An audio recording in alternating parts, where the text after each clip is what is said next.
like Mario or Zelda, like they could just make a bad game of those and they still sell like crazy. Oh yeah, I get what you mean. And yeah, it always comes at a loss. That's what I found out. I'm like, really? That's why you ain't never seen other games that never came out like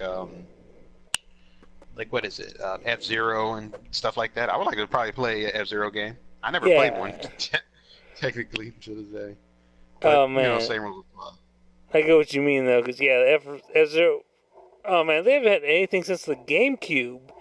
They missed the whole the Wii U. They missed that whole two There's a generations. lot of there's a lot of games like that. I'm surprised that there's a Star Fox game that came out, and I'm a Star Fox fan, but I heard it was not that great, so I'm like, yeah, It's I ain't surprised. it's just another remake of Star. Look, so Star Fox 64 was a remake of the first Star Fox, and this new and Yeah, Star I Fox get what you mean. Zero was a remake of Star Fox 64.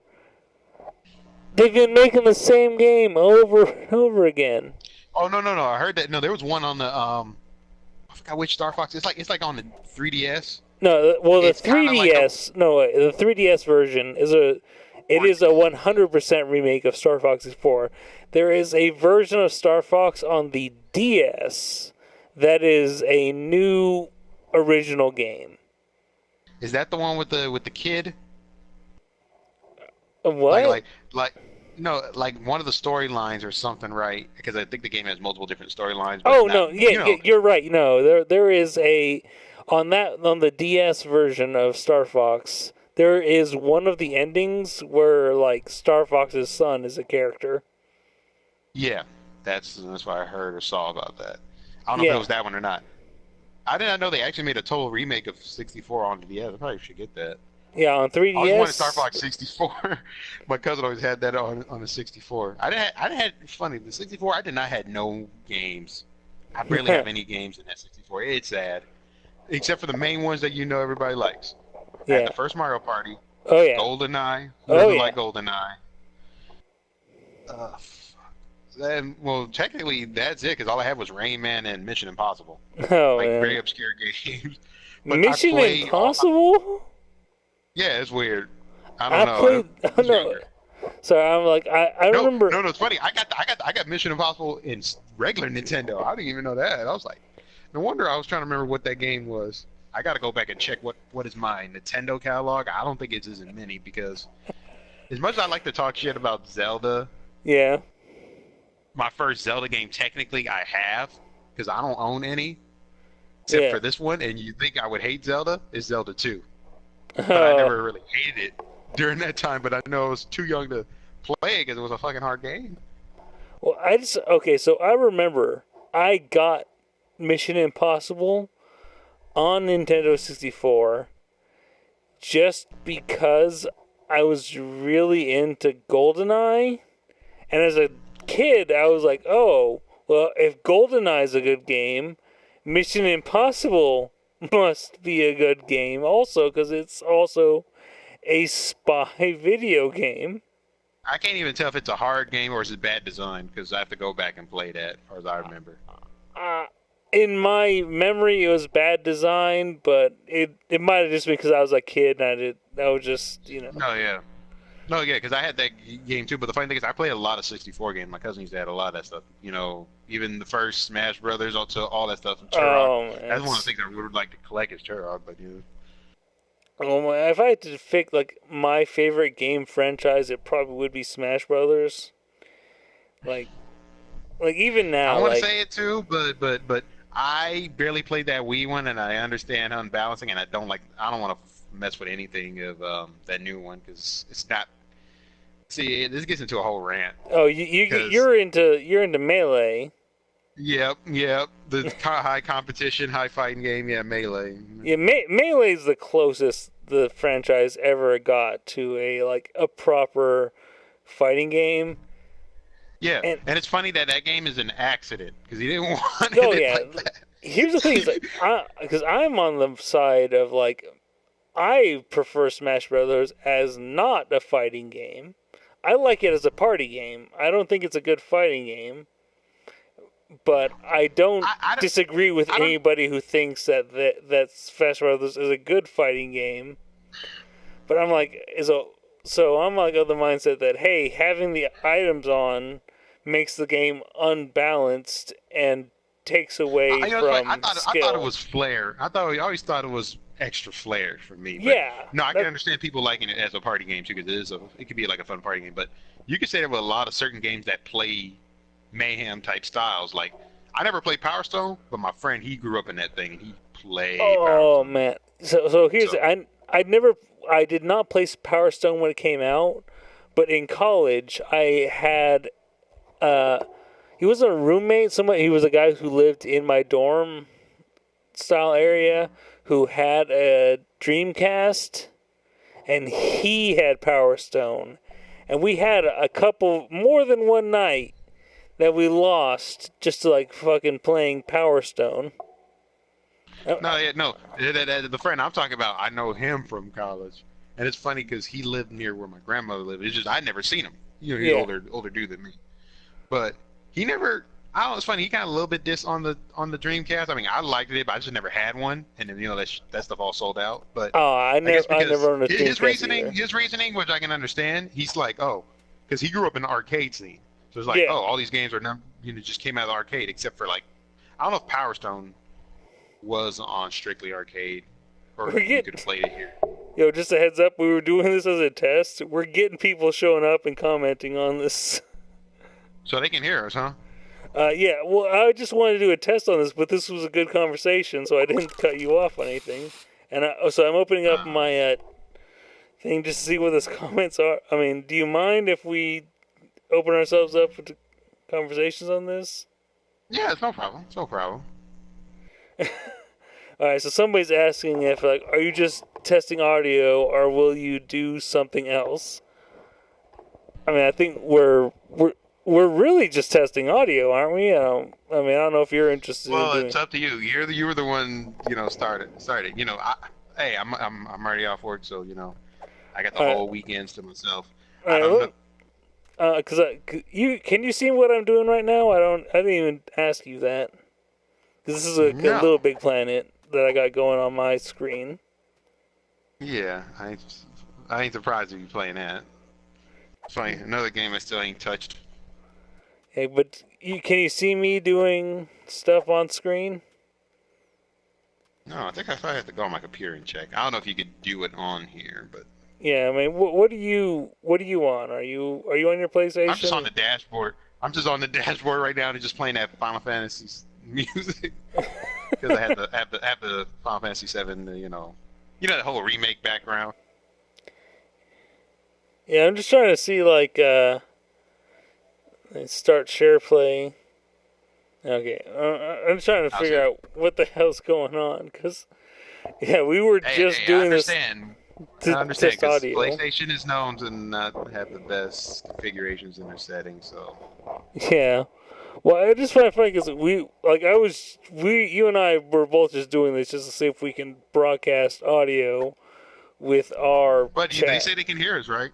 Yeah, somebody's reacting to us. Hey, whoever can, who is this? They can hear both of us. Boogo BMR, can you hear both of us? I don't know if he cares enough to actually type.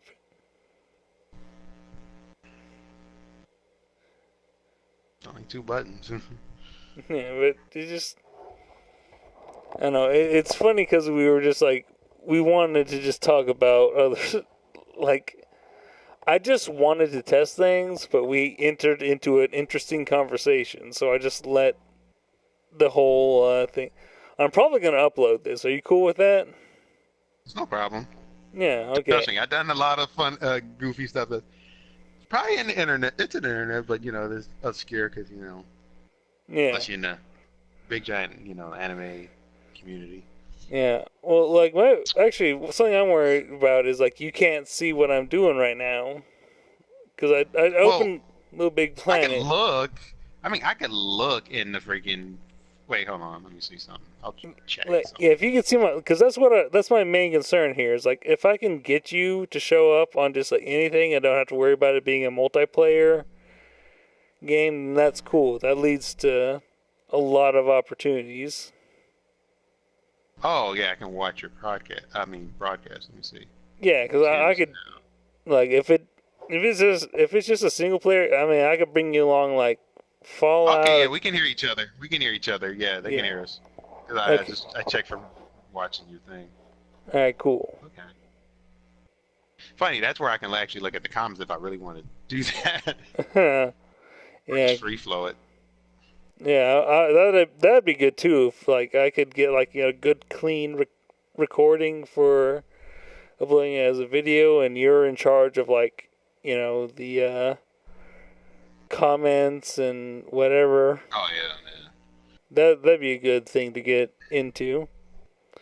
And I'm sort of into the idea of us doing Final Fantasy IX because I think that it has a similar like visual aesthetic to like Hawk and Dagger in terms of being like a more traditional RPG. Well, it's funny when you said traditional. I'm thinking more. I was thinking art style first. I'm like, that's the one thing I don't like about Final Fantasy IX. It's a little too. Oh Oh, no, like they're no, weird nobody don't take characters. offense. It's a little, no, it's a little too chibi-ish. You know what Yeah, I'm yeah, saying? I they're prefer like more older half characters than younger chibi. characters. All the other Yeah, it's characters half. like half But chibi. but I respect for what it did because it's like, oh, let's take it back to old school feel to it. Yeah, yeah, Because yeah. I can understand some people don't like the ones with, because don't forget, you got the guys and everybody else dressed up like in some weird future-esque type, Yeah. wannabe medieval fantasy. Yeah, I get That what can you be mean. off-putting. But yeah, like nine is a very traditional fantasy story. They design their characters to kind of look the way that like the sprites looked back on the Super Nintendo. It's Yeah, a like little. what if you just took one of those sprites and just made it bigger and gave more Because detail? it's funny because the art design is way different. The guy who used to do those old art designs. Oh yeah, they And it's had funny because I don't think he still works with them anymore, oh no, or he you know still they straight up copy his does. style. Okay, he So does. Okay, that they still dude, copy his style even for the MMO, which is one of the games I'm actually still playing is the MMO. oh yeah, I haven't played that. I should probably get in. If that's like a whole thing, I You might know, get it's into weird. that. The weird thing about the MMO, Yeah, it actually has a really good story for what it is. It's just it's an MMO. That's I've the only heard problem that. with it. Yeah, So the here's the thing campaign part about of it. I've heard about the MMO is it plays off like a Final Fantasy 6 or 3 what was they called it in the America when it first came out. I think you're talking about as far as like certain stuff that are in the game. Yeah, like in Final Fantasy, like the end one of the big things that is the Magitech armor. That's a big Oh deal yeah, in the no, yeah, MMO. the Magitech armor, yeah, those tanks or whatever you want to call them, they Yeah. come out way later and that's the original campaign. I'm already like in the Okay, part two I've of the only heard about the expansion original campaign. because Uh, I mean the levels take a long time. I'm not gonna lie to you for MMO, but it's not crazy long like any other MMO. It's just like you might have to put some work or just make one character. That's all you got to do anyway because almost your character could play almost any class, but it's just but just you switching over to classes, starting back over. yeah, But no, yeah, it has a lot of here's the thing. For what I found, yeah. like 11 hmm and that MMO and this one, I played. I So think I don't know if 6 is related, but 12 is related. So it's okay, all in that universe, that certain universe, which is funny because you know why? Because the funny part is 12 that's is supposed to be the future after even after this new MMO that just came out. 12 is supposed to be ahead in the future, which is weird. well, 12 uses the same. It's a Ivalice, right? Yeah. Yeah, that because that was like from the Final Fantasy Tactics games. That was the world from that It's game just, series. that's why you see the little weird looking. Which though I don't like those the little small looking little people thing, whatever. Yeah, I can't remember what they're called. So in like it's because it's funny. So there's Final Fantasy 11, which was Yeah. the first online game, and they had a different name for those creatures than the Final Fantasy 14 version. I have to go back and check. It's been so long. I actually did touch 11. But the funny thing is, I touched it late. That was like back when the 360 came around. So, oh yeah. See, here's my funny thing. I Yeah. played Final Fantasy 11 when it first came out, but I stopped No, yeah, I know because. some guys that had it in the PS2. Oh yes, yes. I never played on PS2 because I didn't have. Because you needed to buy a hard drive that you insert in your PS2 to play it. Oh, you mean then that network adapter thing and all that stuff? Yeah, Yeah, I you still have the need. original PS2. Yeah, Yeah. you need to shit like. So I played it on computer, and I fucking died a lot in the game because when the game first came out, I was like, if you're not playing on a team, you just don't stand a chance. Well, yeah, for some people who probably don't understand, or maybe some people who listen to this, no, yeah, the 11 was hardcore as fuck. Oh, yeah, it was You hard. had to play with people. You have to play with people. You can't solo it. Where I would say in this one, I've heard you that. could solo it, Yeah. but it's fun to play with people if you do those certain dungeons and stuff. Like you get some extra, it's like that. Yeah, I'm like I tend to solo most And technically, you online have. games until I reach Mhm. a point where it's like, oh, you can't beat this dungeon or bonus whatever without. Well, I was gonna say as far as the story part, like you get to this big, you like you said with the magic tech Yeah, armor thing. You fight this nation that has those things, and you fight those bosses. But to fight them, you have to play in a dungeon, and that's with a group of people, which I can understand. But it's kind yeah, of funny that, like, okay, I understand playing 8 people, right? You play one, there's like 16 guys. Y'all just ganking them for no, like, you won't even die or fuck up. But the funny thing is, there's some interesting dungeons that will throw a loop on you, where you have where like teams of four. Well, no, yeah, because it's like teams of four in a party. yeah, Like, but there'll be like 4 teams of 4, and y'all be doing separate parts, and everybody has to do everything to do right to pass it. Like, oh, you're in this big giant dungeon, and yeah. you flip these switches. You got to kill this boss or do whatever. But each one is separate, so you have to make sure those other guys don't fuck up to do that. So if you get No, no, one no, no. guy who don't know what he's doing, then the whole thing just kind of Yeah, everybody's in danger. yeah. But I never dealt with that crazy giant number, Okay, you never got that except bad. maybe once, because it was like a certain boss. But see, when you fight some of those bosses, you have to pay attention, because they'll do like a move, like an aerial effect move, like, oh, he's about to do this move, and you have to literally move out of the way. So that's something that's a little bit more interactive. You Oh, don't got to stand still, yeah. Or you have to kill like certain things that he summoned. Like let's say he summoned all these black orbs. If you don't kill these black orbs, he does like a big giant powerful aerial effect, and most likely everybody will die. have you seen that Or thing? So talking about uh, Warcraft, where they used one particular boss's weird infectious ability, and they kind of use it to do like a virtual on test of the way actual viruses are spread. oh, you talking about? I heard about that. You talking about the Okay, but you where heard about it it. was this, yeah, I heard about it. You talking about the Warcraft where players are just virusing everybody around and stuff like that and Yeah, spreading. it's like I heard about that. a couple of like because I played the game, but I never ran into anything like that. oh yeah, that they patched it so you couldn't do that anymore. But it was like a weird test because it didn't kill you right away. It killed you like after like an hour after you got the infection, I think. But like if some dude got that thing and then just teleported back to like their home base in one of the main cities, everybody they come in contact with gained that thing, and they didn't even realize it. And I it's think somebody broke.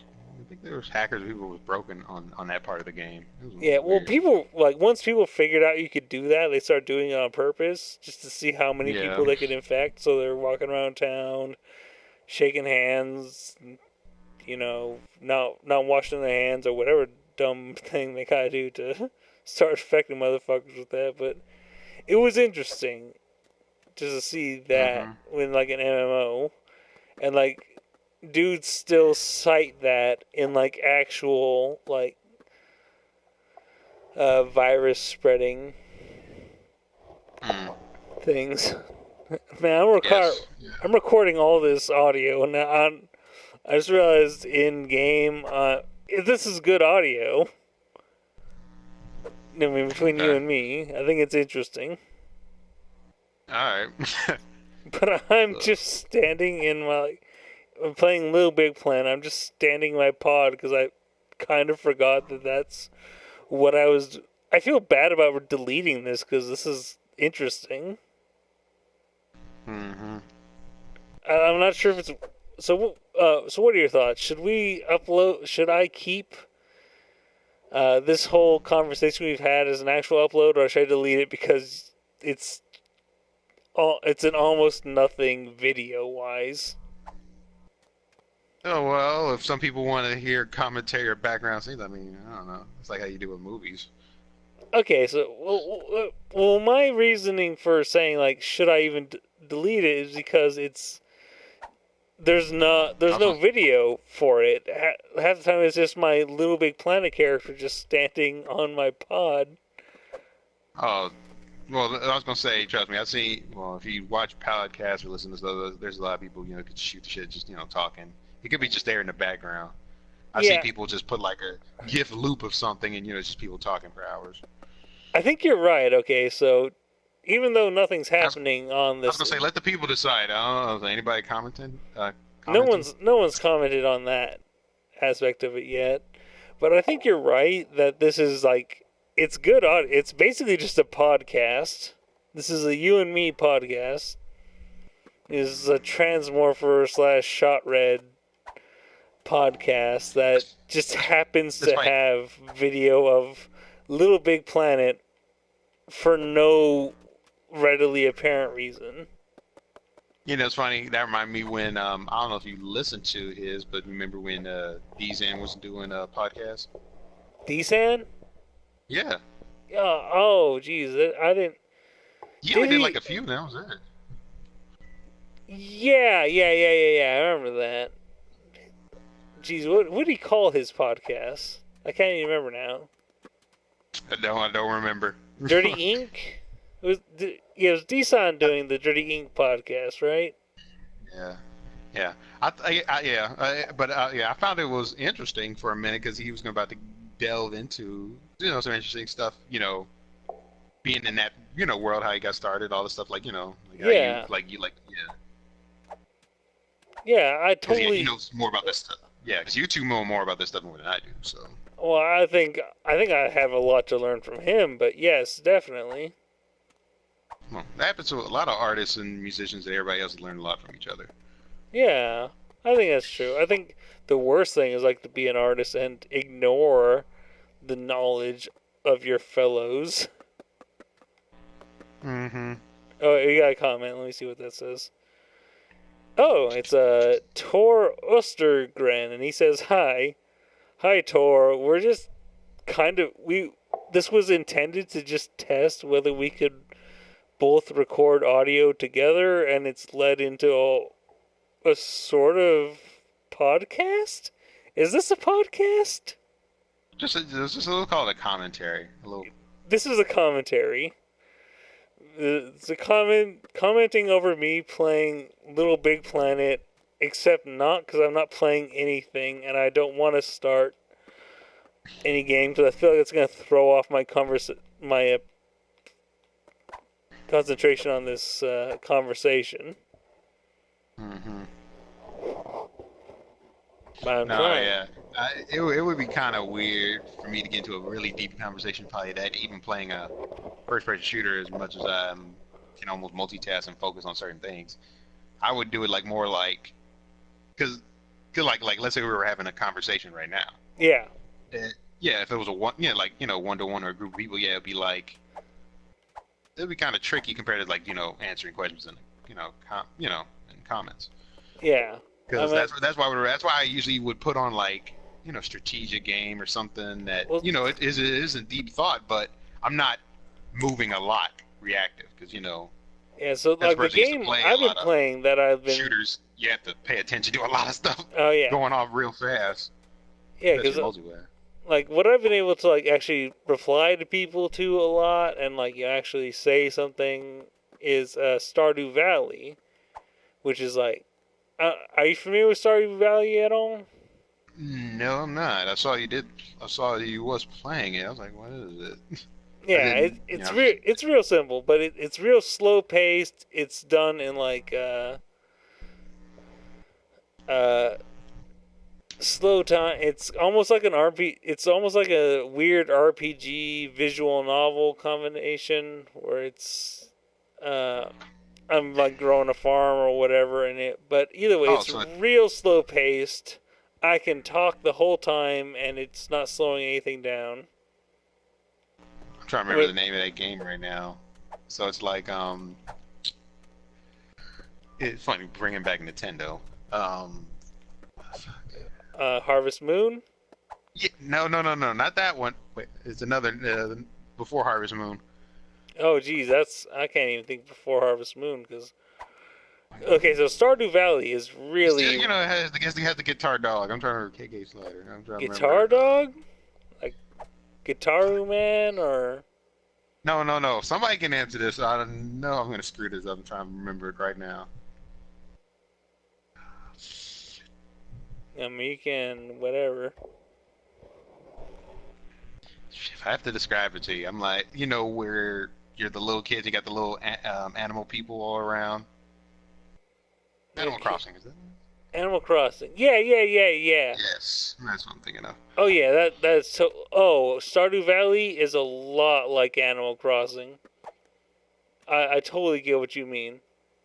I ain't surprised that those games have become a little popular. I mean, shoot, a lot of those mobile games kind of jagging that type of thing. Oh geez, because yeah, just like Animal Crossing feels like what you kind of like as a consumer kind of wish a lot of those mobile games were like. Mm-hmm. But yeah, Animal Crossing. I like that game. I have it on my 3DS. But it's a lot like Stardew Valley, except so Stardew Valley is a game where like a day passes in like 30 minutes, I think. 30 or 20 minutes, whatever. Whereas, like, Animal Crossing, a day passes in an actual fucking day. Oh, really? Yeah, like, if you play any Animal Crossing game, if you, like, play it, it's like, you can get, like, maybe send, like, a letter out and say, you'll get a reply tomorrow. Tomorrow is actually tomorrow. No, it's funny. It's weird. As much as I played a lot of different games, there's some games you miss out on, some by circumstance, or some you just like focus on certain other things. Animal Crossing was one of the ones I missed. Yeah, I totally Another get that. game I missed that people got on me, which is funny because one of the ones I did want to play, but now thinking about it now, I don't know how I feel if I want to play this, and that's Kingdom Hearts. That's another one. I never played it. I liked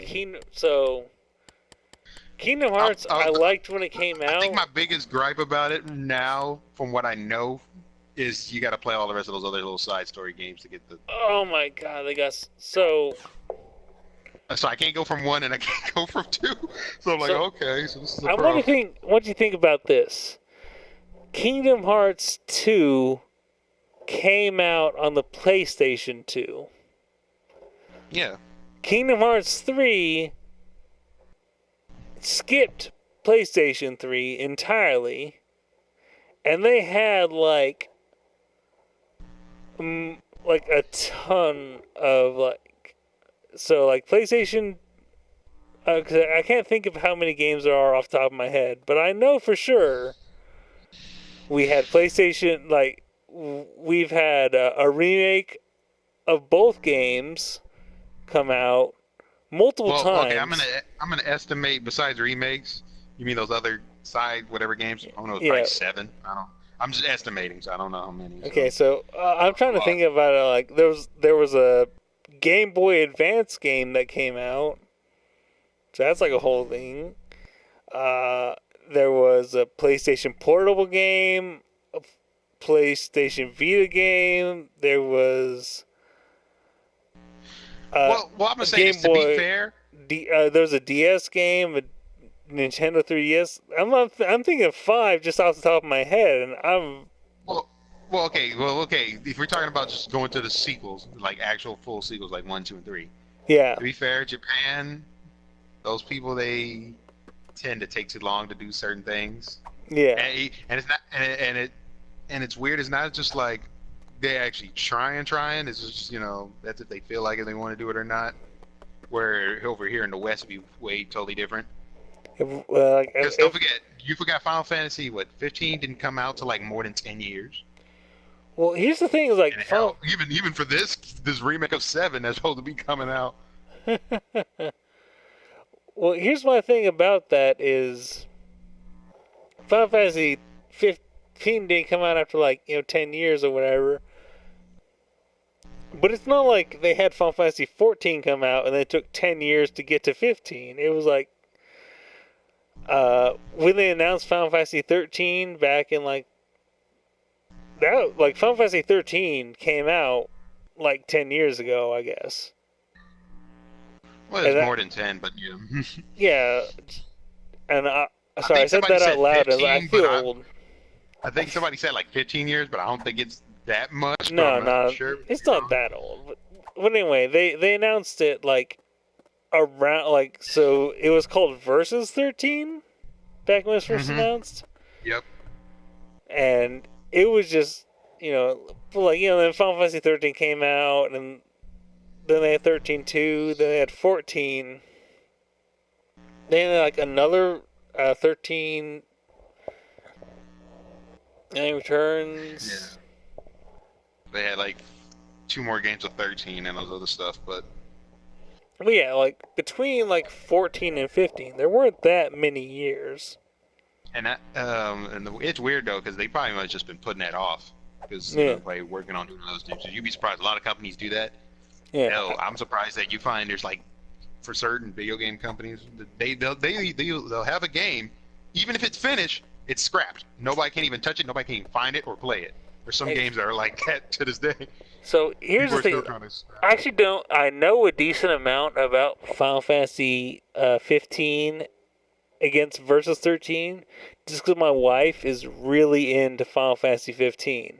Have you played Final Fantasy 15? It's in my list.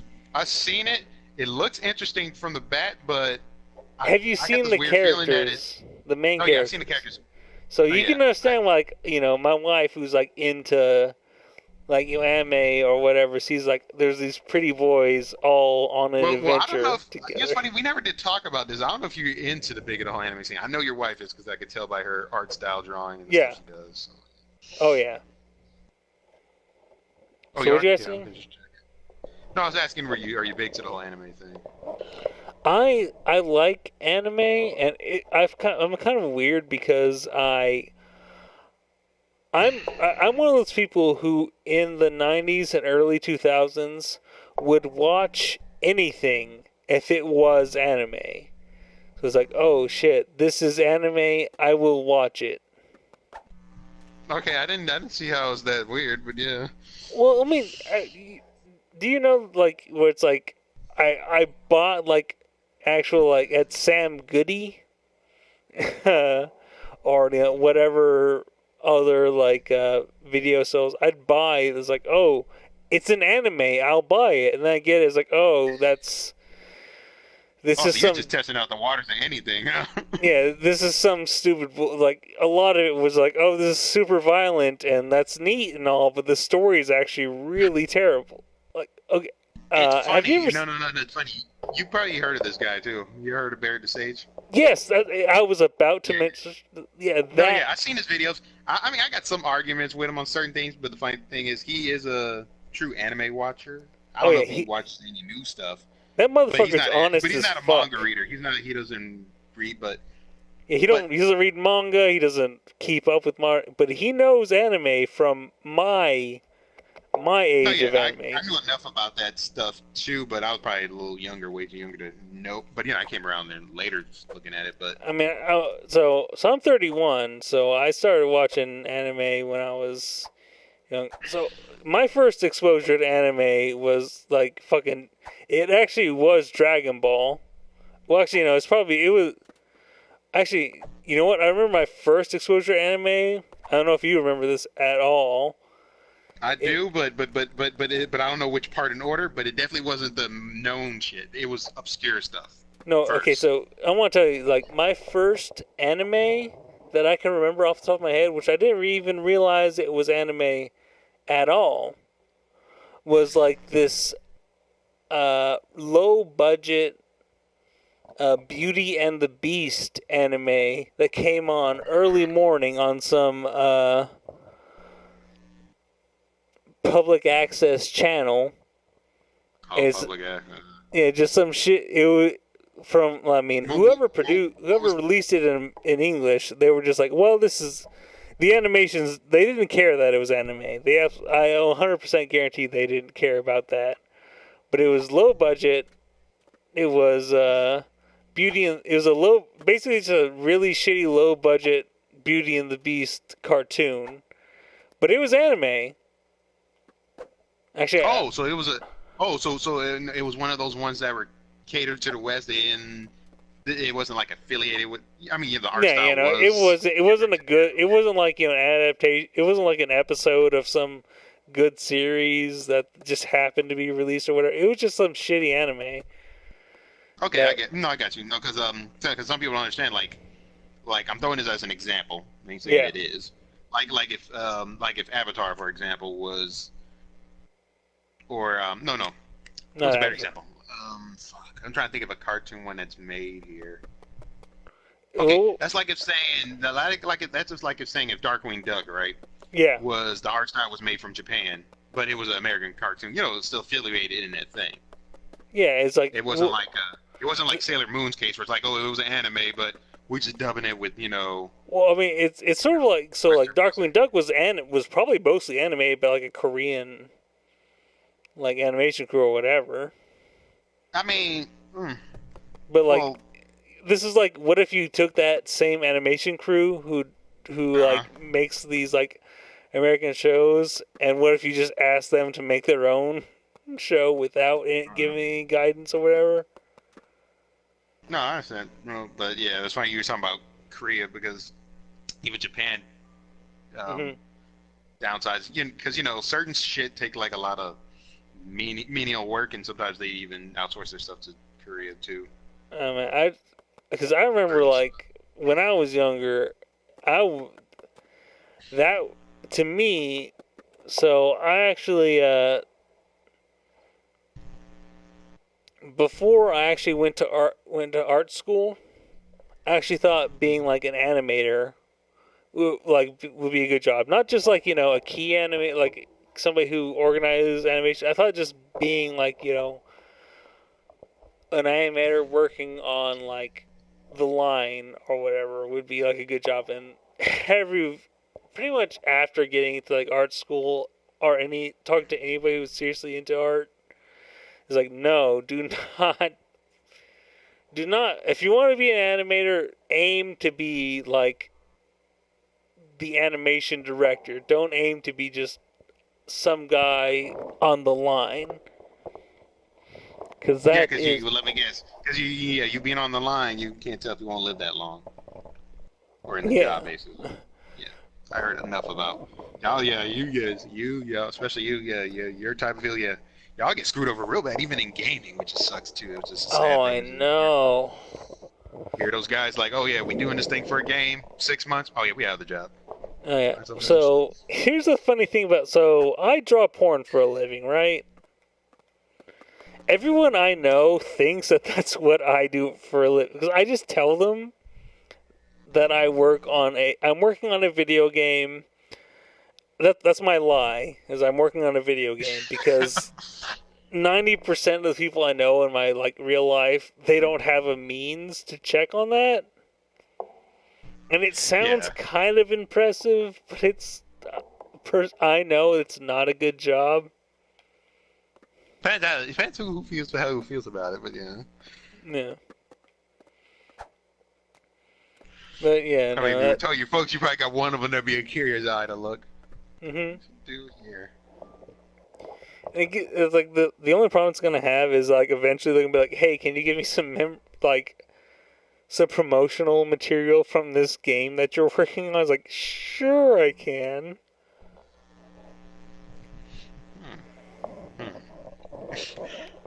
Well, the funny thing is, I was gonna say was, hey, make one of those like a small, like RPG Maker type game. Just do some drawing in it.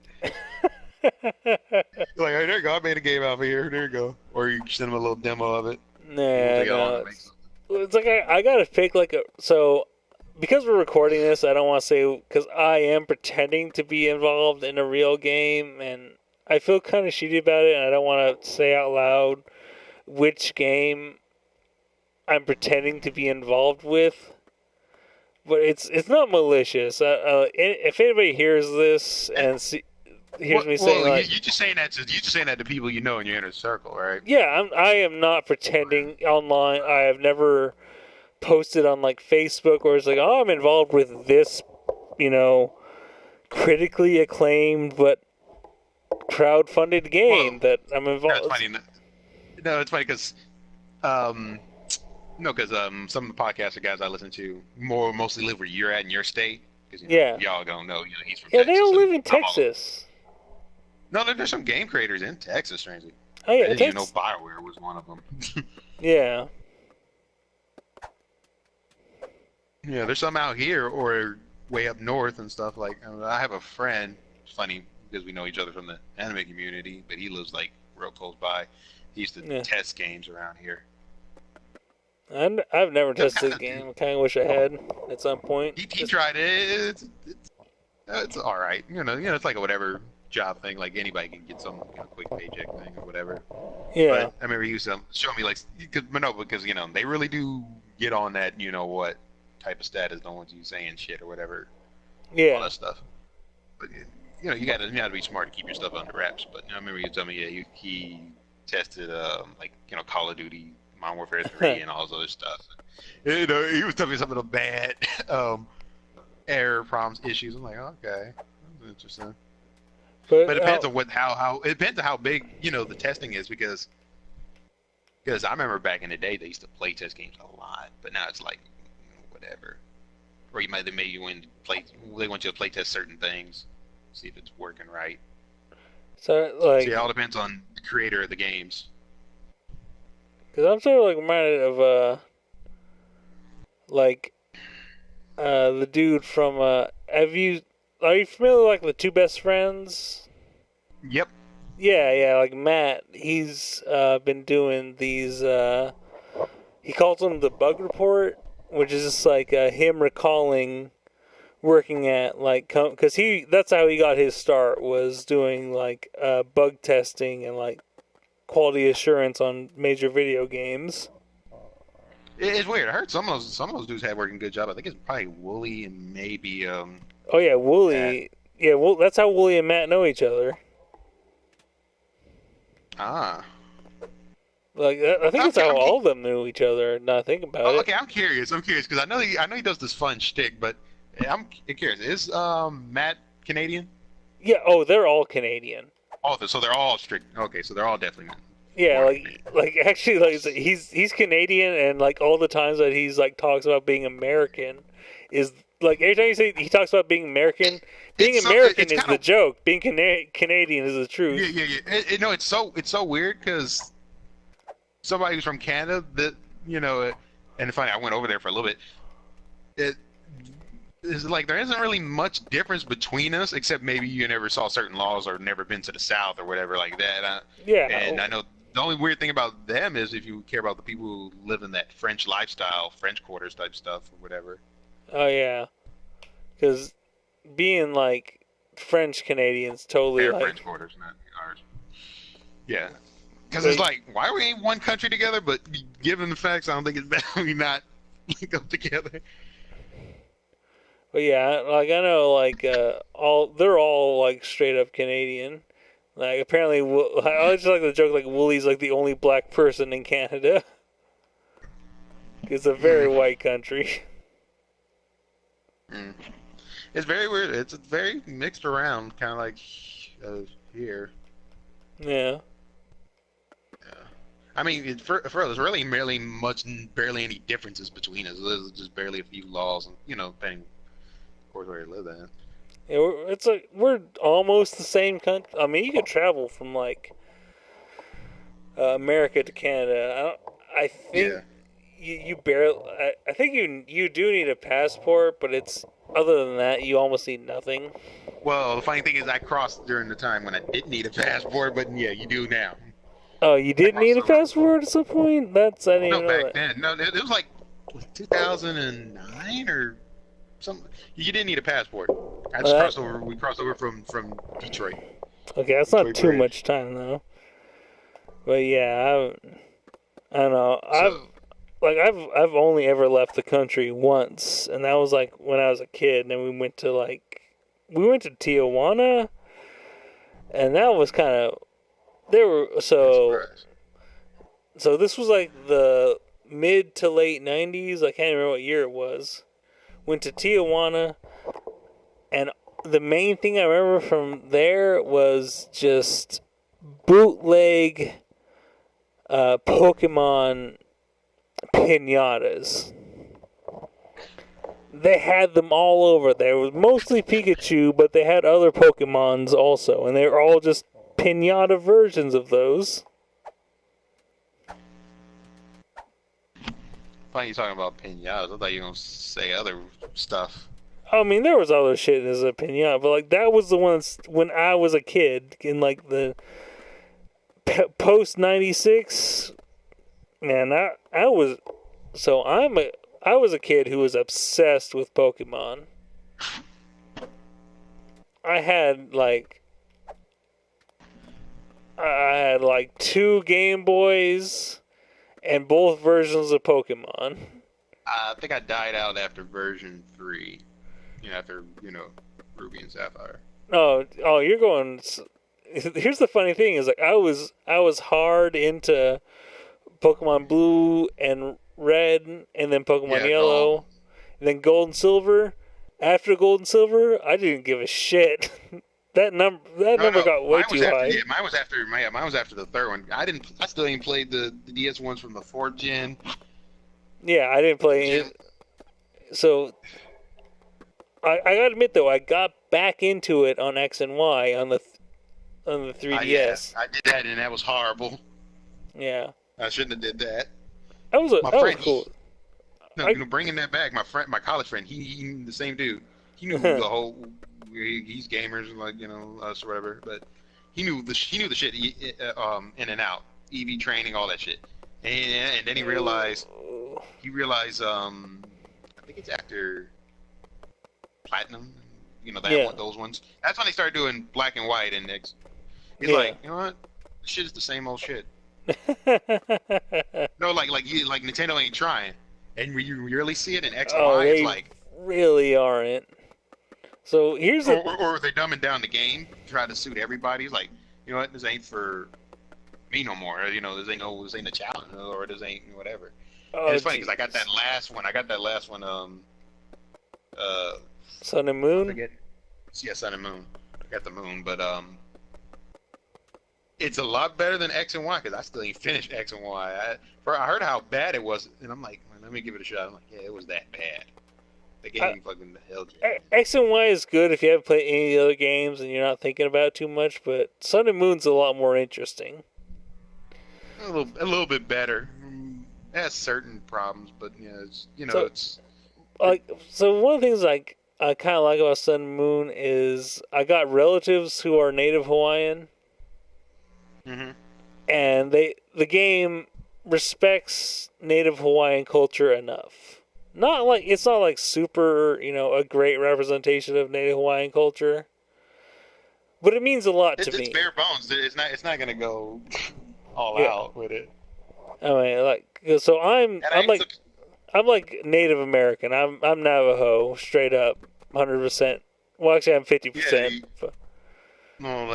You're Navajo, but I'm different. I'm different stuff. A whole bunch of different stuff. Oh yeah, but like, I appreciate anything that has any respect to Native American culture, even if I know Native Hawaiian is the farthest. It's it's the hardest related from like Native American culture, but hey, still American, I don't know. still Do they count native. it? Do they still lump the same? Because there are islanders. Yeah. So Well, the Pacific Islanders, like it's its whole yeah. other culture, but like, Yeah. I mean, from my perspective, you're American. Hawaii is still America, and those are still Americans. Those are literally Native Americans, and I got mad respect for them. You know. I mean, I I'll have to watched do a. Moana. I watched actually a lot of my love for Native Hawaiian culture comes from Lilo and Stitch. Just because I mean that's probably one of my favorite like things. I mean, it's weird because I wouldn't be surprised the Samoans wouldn't be, or or any Hawaiians probably be part Asian or that, or mixed with that. But Well, it's just, it's like a country way out there because you have to really look at the history and geography and stuff. Like I have a book will show you where all the certain native tribes moved around all around. And it's funny that the ones that I'm probably more close with is the one that's like, oh, we separated from the bigger faction. We went all the way from this state all by itself with other ones. Like, okay. See, but that makes sense. Like Navajo culture is very sort of insular. Yeah, that's one thing I know. I'm pretty aware of that. I'm like all y'all live in that. Well, you don't live in that area where they mostly are all at.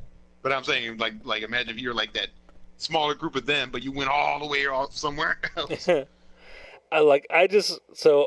I've had a few relatives tell me about like going to like vacationing in Hawaii, which I don't have a lot of relatives who made enough money to actually go there. But I hear it's not. I hear vacation in Hawaii ain't all of what it's cracked up to be, far as I know. I mean, it's good area. Yeah, but I heard like that's very interesting. I was like, yeah, okay. But I just remember like there's one particular relative who like went there and like, so a lot of us like Navajos, we actually have a lot of physical similarities to the Native Hawaiians.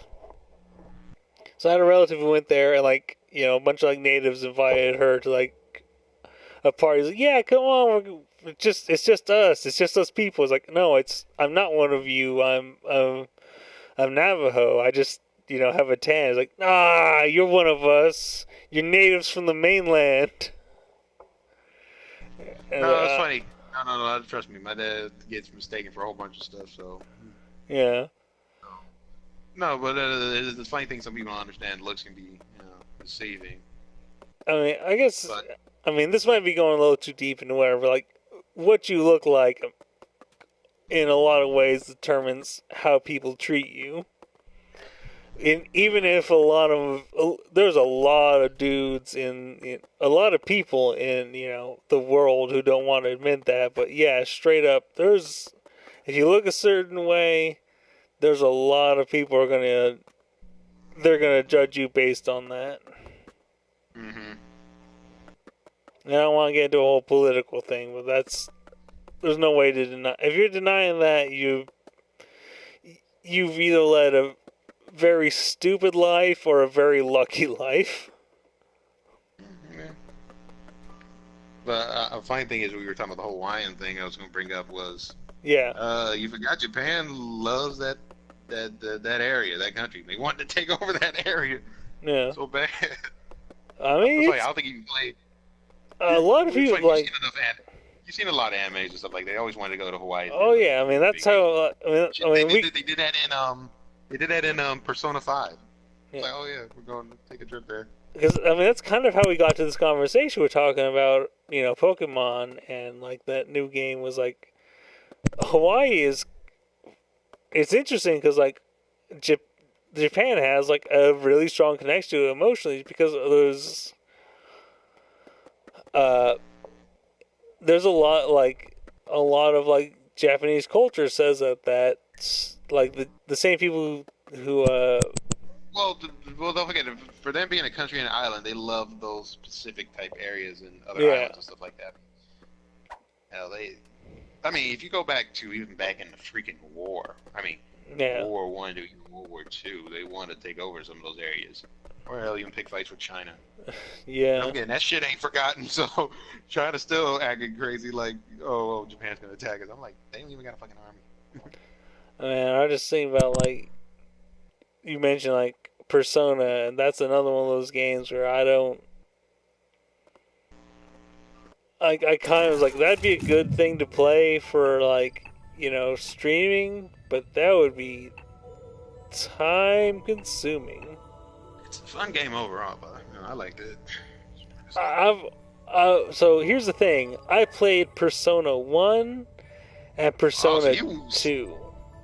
oh, so you Those played the harder, obscure ones. those games are terrible. The first And two Persona games on PlayStation okay, 1. explain terrible. I Have you know the first one.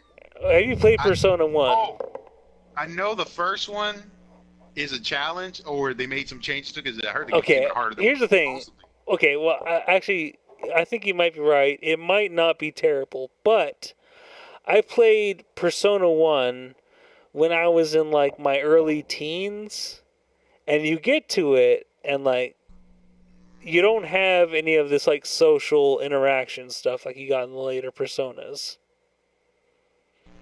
And I whenever thought there you, was at least some type of interaction. I know there is in the second game. yeah, well, Persona 1, if it does, it takes a while to get to it.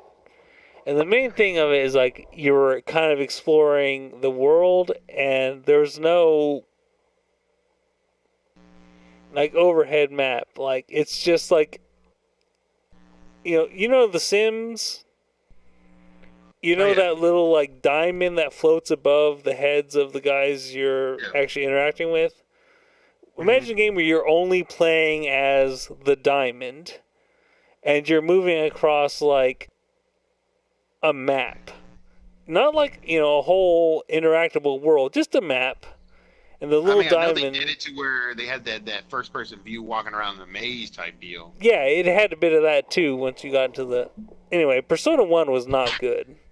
And it really, like, when I was playing the game, when I got to playing it, it's like, I kind of ignored the Persona franchise log. Like, I remember that game. It was that shitty game where it looks like Fester's Quest when you get into the Well, the buildings. funny thing is, you had to really look into playing that because everybody knows, everybody game that everybody started, well, that made it even big was either they played 3 or they played 4. Yeah, So that's it was pretty more much. bigger in 4. I didn't play 4, but I knew enough of 4. So Yeah, 5 technically is my first game, but that's like the games everybody cares about is like 3 and 4. I'm trying to think of like what's like a well, here comparable 2 is thing. really good. But there's like 2 games of 2, and it depends which one you're playing. I mean, they're Oh, kind of coexist with each other. if there's like a It's PlayStation 2 version of 2 that fixes, because I only played well, 1 and you gotta 2 on get the those PS, PlayStation you 1. gotta get those PS, you gotta get those PSP ports. Well, which Uh, is funny because I think there's still some censored shit in there. Because remember they didn't want to show you fighting Hitler as the last as the I've seen baddie. that where like I it's was like, like I was like, he's why not they got took this out? sunglasses on. He's some other guy. Yeah, That was yeah, they just flipped his name and put the sunglasses. I was like, what? yeah. I can't believe that was like a whole thing, but Well, no, don't forget, we had a lot of shit change, even in ours, and yeah. when it came to video game. The strangest shit, I'm surprised how censored Japan is. Till we get their stuff. I don't know, it's interesting because every country has their own like censored stuff. Like America, like throughout It's the just religious shit. entire until like PlayStation came out, there was like no religious imagery because we were all doing Well, off like especially in Nintendo. Especially when it was Nintendo's. yeah, like Nintendo was king until PlayStation 1 came around. yeah, Okay. them Castlevania games were all like that. I'm gonna be back a second. No, it's funny. It was a little bit light. You just couldn't, talk much about it.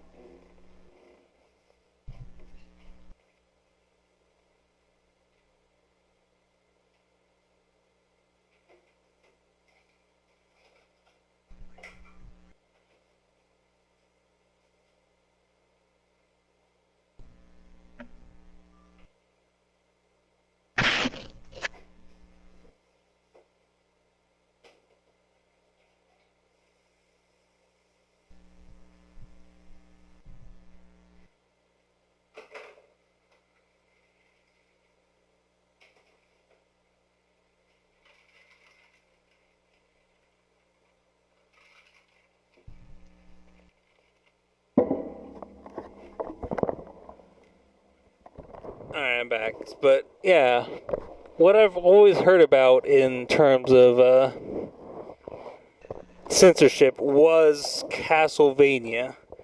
Because they're like, oh yeah, you can't have crosses in it.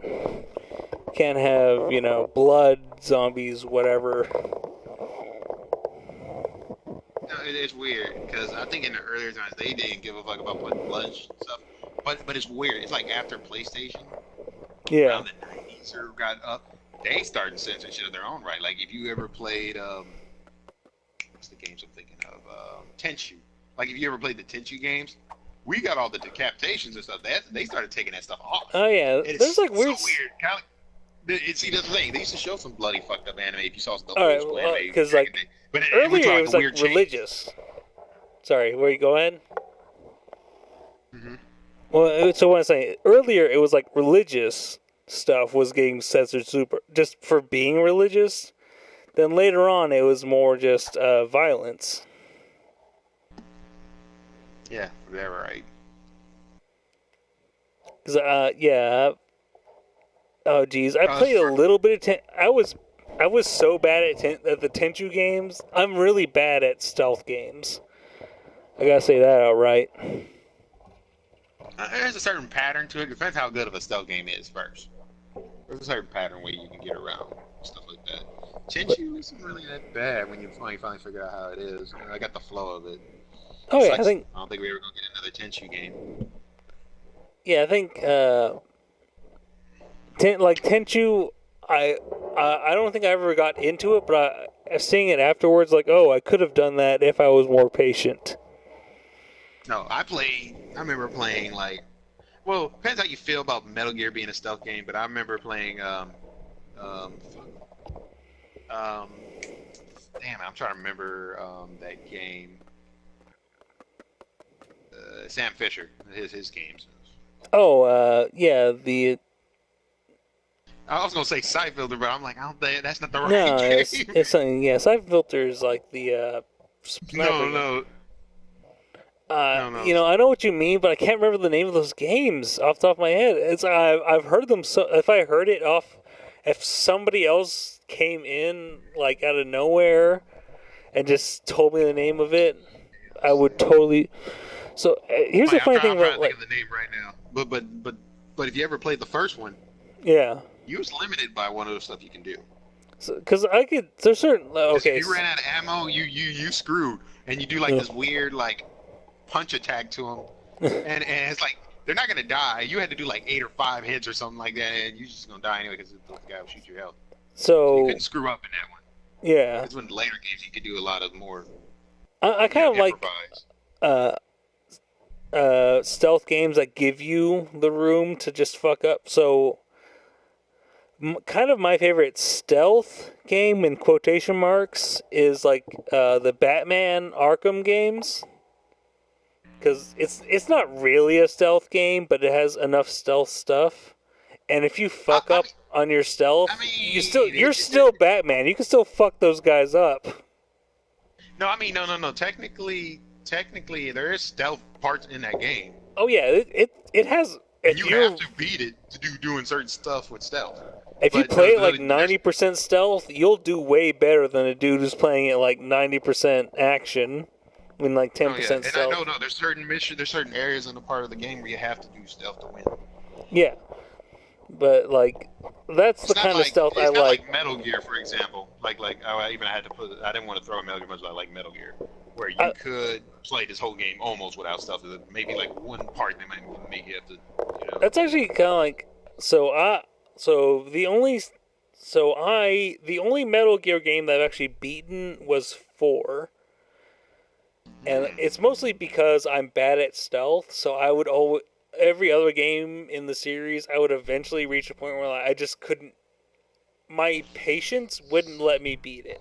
I would get impatient and just do and just like, you know what, I'm gonna play some other game. 3? I'm curious, you played 3? Oh yeah, I played 3. I played 1 a little bit, 2 a decent amount, 3 a good amount. And I never beat it, but 4 is the only one I actually straight up beat the game. I mean, I little see with it gets to a big fight, I mean, 2 was weird, but I Yeah. can understand why some people like that one. I mean, I love 3, and I can see why some people hate that one. Yeah, I wasn't super But into four, 2. four, four, four, of course, was more of story than it was gameplay, and that's how that was. Five had a lot of problem. I mean, there's parts I like, but that one's a weird game in its own right because yeah, it's one of those things kind of like how you see a movie and a TV show where it's like you have to know the backgroundness of what's been going on when they making that game. That Yeah, game I probably didn't. could have been that one could have probably would have been the best game. The fifth one, how many stuff you can do or what stuff was going on, but you know it was Yeah, Kojima 5 is straight Konami was up over that game. incomplete. Like, Yeah, it's a straight up incomplete game. Not even that. If you play the missions in the game, you can tell they're incomplete because of the way it's ranged. Just like, okay, why am I doing this part in the game where um, even though I beat the game already and this part is like in the middle of the game? they've got like a Where, cinematic for like, hey, here's the parts of the game that we wanted to complete but couldn't for whatever reason. shoot, they could have made the villain a very good villain. He was interesting on his own right when you saw him in trailers and all that other stuff, but it was like, okay, Skullface, yeah, he just kind of yeah. he was just kind of there after a bit. And you didn't really have to play a lot of missions to do stealth, but I felt that one was one of the better Metal Gear games that used stealth, actual Yeah. stealth, Wait, and all the here's abilities. what kind of like about that But game you was didn't have to do it. You could just fuck around. so here's one of the things I really hate about like stealth in a lot of games. Any game that's not built for stealth, when they introduce a stealth level, it's like, oh, you were seen, the level ends, you got to restart all over. It's like, sometimes if the dude sees you, you can fight your way out of it if you're enough of a badass. Which, I mean, oftentimes you can't. But I'd rather have the option to at least try for the I game to could say see. I see where you're coming from, but I've seen good games and bad games use that. Oh, you got spot once. It depends. it. It all depends on what you're doing in that game. Like, I would rather, like, so if the bad guy sees me, I don't want the game to just end there. And, like, Mm-hmm. if the game decides, like, oh, you were seen, then you have to either fight your way out. And if you can't fight your way out, then it's like, oh, that's a good reason. That's exactly why this is a stealth mission. Because you can't fight your way out of the situation. Well. I can flip the script for you better. I mean, there's some people that done it in a dumber way where it's like, oh, they spot you right, you run away and hide. Oh, we act like it's normal. There should still be at least be some tension. Like them Oh. still being a little bit cautious. You know what I'm saying? Yeah, have you seen that one dude, Pro ZD? Who had No. his, he was doing like vines before Vine got, like, cut out of nowhere. Mm-hmm. But he had this whole, like, one of his things was, uh, it was like something from the perspective of a stealth enemy. Where he's like, so he's chasing somebody, and the dude like hides behind a doorway, and he's like, one's like, huh, who, oh, I guess he doesn't exist anymore, and then it just goes back to his stupid like walk between two locations. Yeah, you could say that's more of a video game trope because Yeah, I mean, it'll bring up challenge too. I mean, there's probably a few games that done that where it's like, oh, just because you broke out of sight don't mean the enemy still ain't on your ass. So, yeah. I mean, hell, even I don't know, I get Dungeons. why they don't do that in games, because that would be a pain in the ass. So, like, oh, he remembers that somebody broke in, so this whole sequence is like, if you come back here a day later, there's a camera posted or something. But that's funny. But given that, at least that's one thing I'll say that was good about the Arkham Asylum series or any of the Arkham games. Yeah, It made sense in story progression where it's like, oh, the Joker, like remember when the Joker knows you were knocking out his guys? Oh, this time we're gonna have a fucking device that lets you know. But like, oh, these guys got knocked out, so they're definitely on their P's and Q's on you. At least that was something. Like, you didn't dumb the player down. yeah. It's like you do that. Like, if you take down half the guys in the level, the other half start going, oh shit, the Batman is here. I'm fucking terrified. Or not that they had, he had triggers and devices on them to let them know, like, oh, these guys are incapacitated or something like that. So I was like, okay, they ain't stupid, Yeah, you take them down, like, they start getting a thing, it's like, oh, geez, Rick got knocked over, and I can tell because his, his fucking Fitbit started telling us that he's not moving. Yeah, so that was very creative. At least that was something I got to give for those guys Yeah. who did that. I think a lot of stealth, I don't know, like, stealth, I think, is probably the hardest game style to one of the hardest to program, because it's really hard to make that game style legitimately fun. Because there's so many bad examples of it that it's easy to see, like, oh, that's the worst way to do that. It's one of the harder ones, yeah. But I know one of the worst ones would definitely be like escort missions. I mean, people like escort missions. Oh no! Like, I had like a moment there.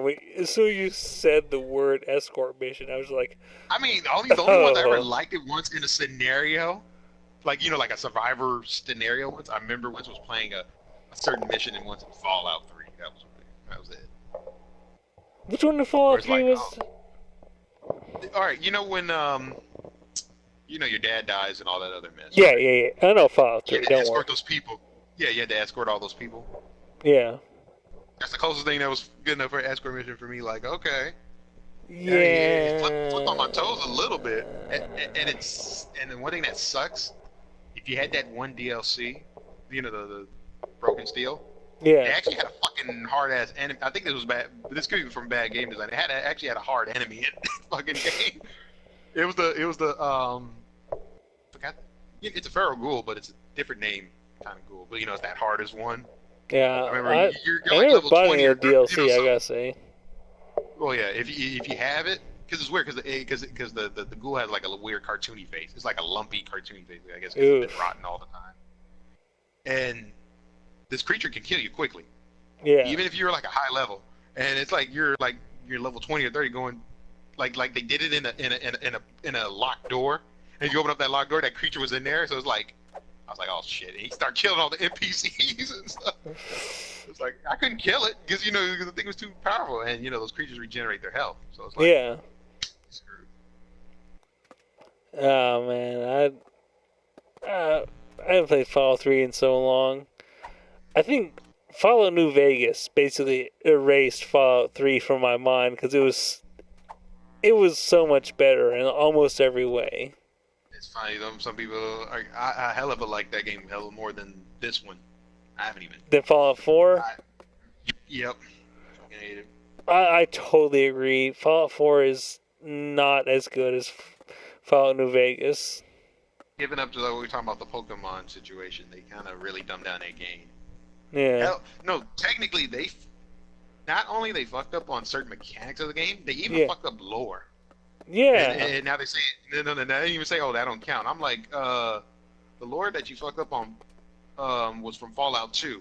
They explained, like, I didn't know this. I read this from an article. I was like, oh, you had to look it up. Because I didn't play everything in Fallout 4. Yeah. All those certain monotonous missions. Certain ones were like, oh, I guess I forgot which drug it was. I think it was either not stim packs, but it was like Med-X or something like that. Like they made up their own little story of how it was founded. It was like, no. Like that was already a thing. It was founded by a smart kid back in Fallout 2. Because to make the drug, you have to mix it with Brahmin shit or something like that. Yeah. It's kind of nasty, but it's the apocalypse, so you got to make something out of drugs or something. Yeah, and like even if you do say, so they even fucked up their own. They even fucked up the lore. Yeah, I don't know. So Fallout 4, I think the only thing it wasn't their original game anyway, so yeah. They just bought the rights to the game. Well, from what I heard, like that, a lot of the people who like Bethesda is like the company that owns like they've always owned the rights to it or whatever. But a lot of people who worked in like early Bethesda before it got bought by I can't remember what's the company that owns it. There's another company that owns it. They're one of the original creators. They're all up in some of the ones who worked at Fallout the series way back in the day. They're Yeah, even but Obsidian. yeah, Obsidian. Yeah, that like everybody who actually worked on the older Fallout's work at a lot. Well, a lot of people who worked on the other Fallout, they're with Obsidian now, and they're working on New Vegas, and that's why that game cared so much about the lore of the earlier games. Not even that, the certain choices and stuff you can do in that game, because that's one thing that kind of pissed me off a little bit when you know this, because if you played New Vegas, right? Oh yeah. In contrast, you had so many different weapons to choose from. Oh And yeah. the other one in 3, if you go back and play, they're like a one-off better. Like, you have the assault rifle, but Yeah. you rather have the Chinese assault rifle because it's much better. Yeah. Or you don't want that danky-looking Chinese pistol, funny, but you want the 9mm one. It was like there weren't that many offshoot, and you needed the DLC to make the certain weapons better. Yeah. Oh man.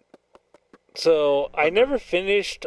I bought Fallout New Vegas, like the Game of the Year edition that had all the DLC. Mm-hmm.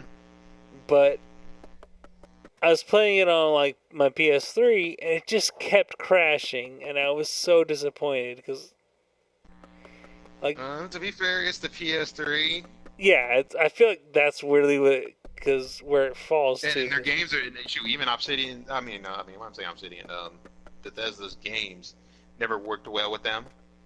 Oh yeah. Well, two things you got to factor. One, they worked a lot with computers and all that stuff, and Xbox was more close to computer related. Yeah. And second, the PS3 was a mix-made system. It was made in a weird way. Some of it was trying to do that to counteract piracy and stuff, but that's why it was such a weird thing how they made that console. So it was hard for a lot of games to compatible. It kind of shot them in the foot. Yeah, it sucks because I really love that game, but I just can't I can't play a game that freezes that often. No, it was worse with when they had Skyrim, from what I heard from a lot of people. I've heard that too. So the other thing is like, so I've got a Switch, and there's a lot of these games like, oh man, I just love the idea of being able to pick it up and take it with me while I'm going somewhere else. Which, like, and they've announced Skyrim and Doom. And have you played the new Doom? No, I do want to play it. It's probably really cheap now. Yeah, it's funny. You can get it for It's cheap. one of those games. I know I shouldn't be doing this, but you just get invested. Some people just watch gameplay of it. Yeah. They don't freaking see the whole thing at that. See it all. So it's like. So the new Doom, for one thing, if you buy it now, it just they just did a patch where it's like all DLC. I don't know if it's all the DLC, but most of the DLC is just free. It's a free thing you can get now. They should just do it. They should just make it like a Game of the Year edition. Yeah. Well, they're not even, which is crazy because instead of doing a Game of the Year edition, they're just all the DLC is just free now. Well, that's interesting. That's interesting in its own right, because not many people would do that. But yeah, because they're still making DLC. Strangely, because one just came out like a month ago or something. Yeah, they got some sort of new DLC coming out. I'm not sure how they're handling that, but that game is worth owning to me at least. Yeah. But I don't know. That game it just cut out so much bullshit to get like it just felt honest, I guess, in a dumb way. Mm-hmm. But it's just like, hey, we know we're making a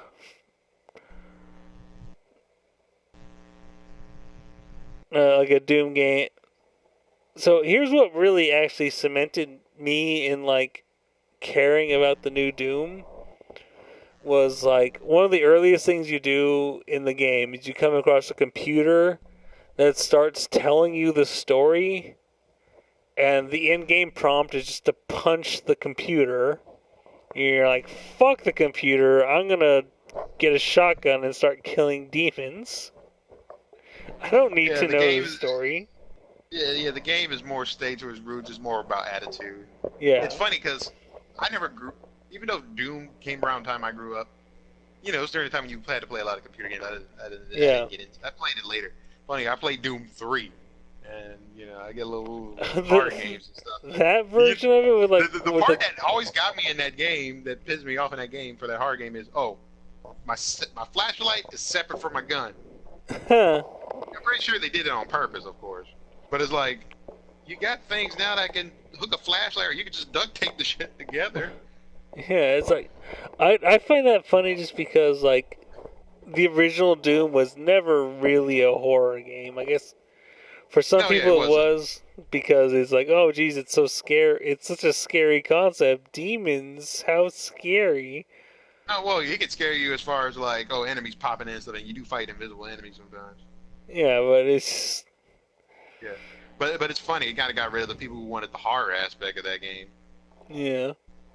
And not even that, we're just seeing more and more leaked footage of what the game, because you know they were making a fourth one, right? From like It was, based on the like Doom 3 engine.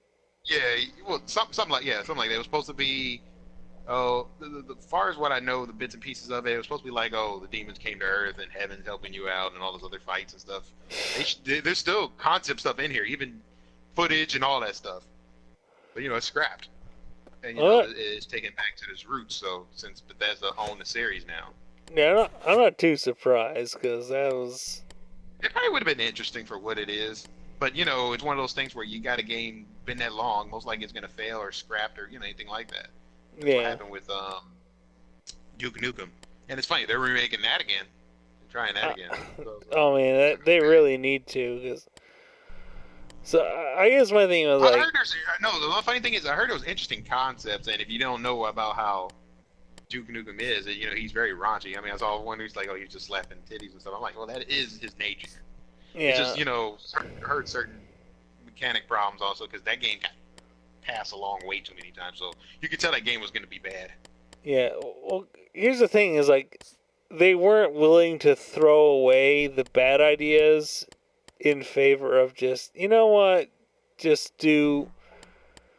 Because so a lot of it, like a couple of people from see what company has the rights to Duke Nukem now. I think it's Gearbox now. Yeah, Gearbox. Yeah, Gearbox paid the rights for it.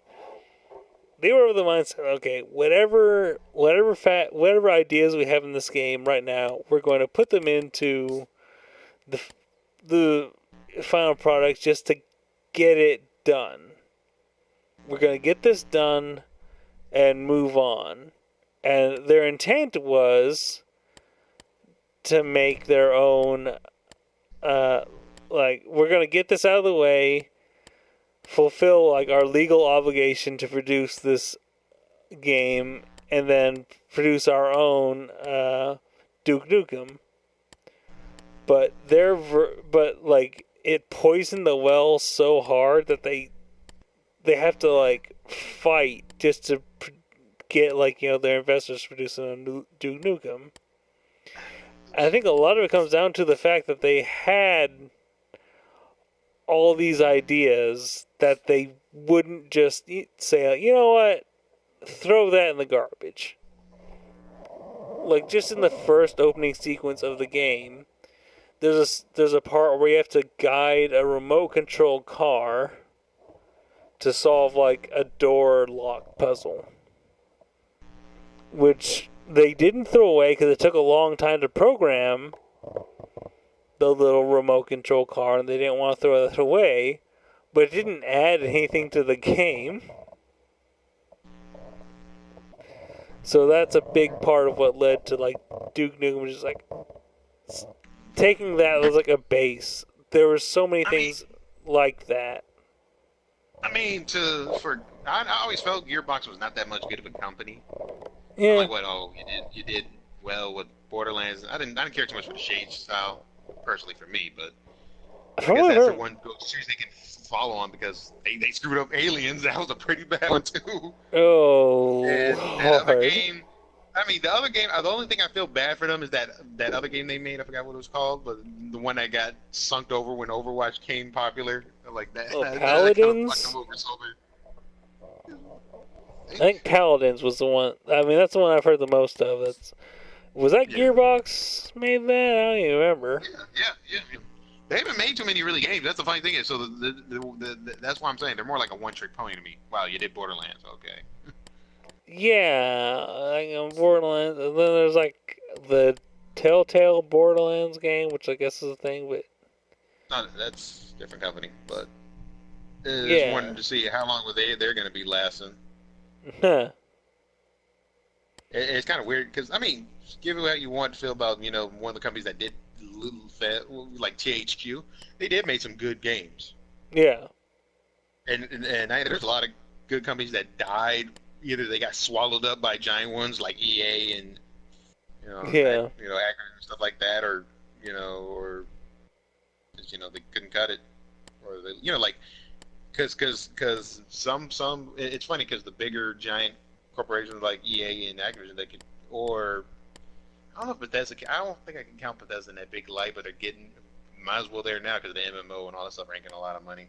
They can take a lot of risks with certain games, but some can't do that. That's why they always play the same stuff. And middle market games don't last that much. That's why you always see games that are indie or made by the big heads. The mid, there's like very few of them. I think Gearbox probably count as kind of mid, and a few others. Shoot, one of the games I really want to play so bad, which they probably count as mid, made by the people who did Witcher. Yeah. They're making that Cyberpunk game, and the stuff that they're putting into that game. Oh boy, it's a big giant project. Shoot, the game won't come out till another 2 more years. I can't think of it off the top of my head. What?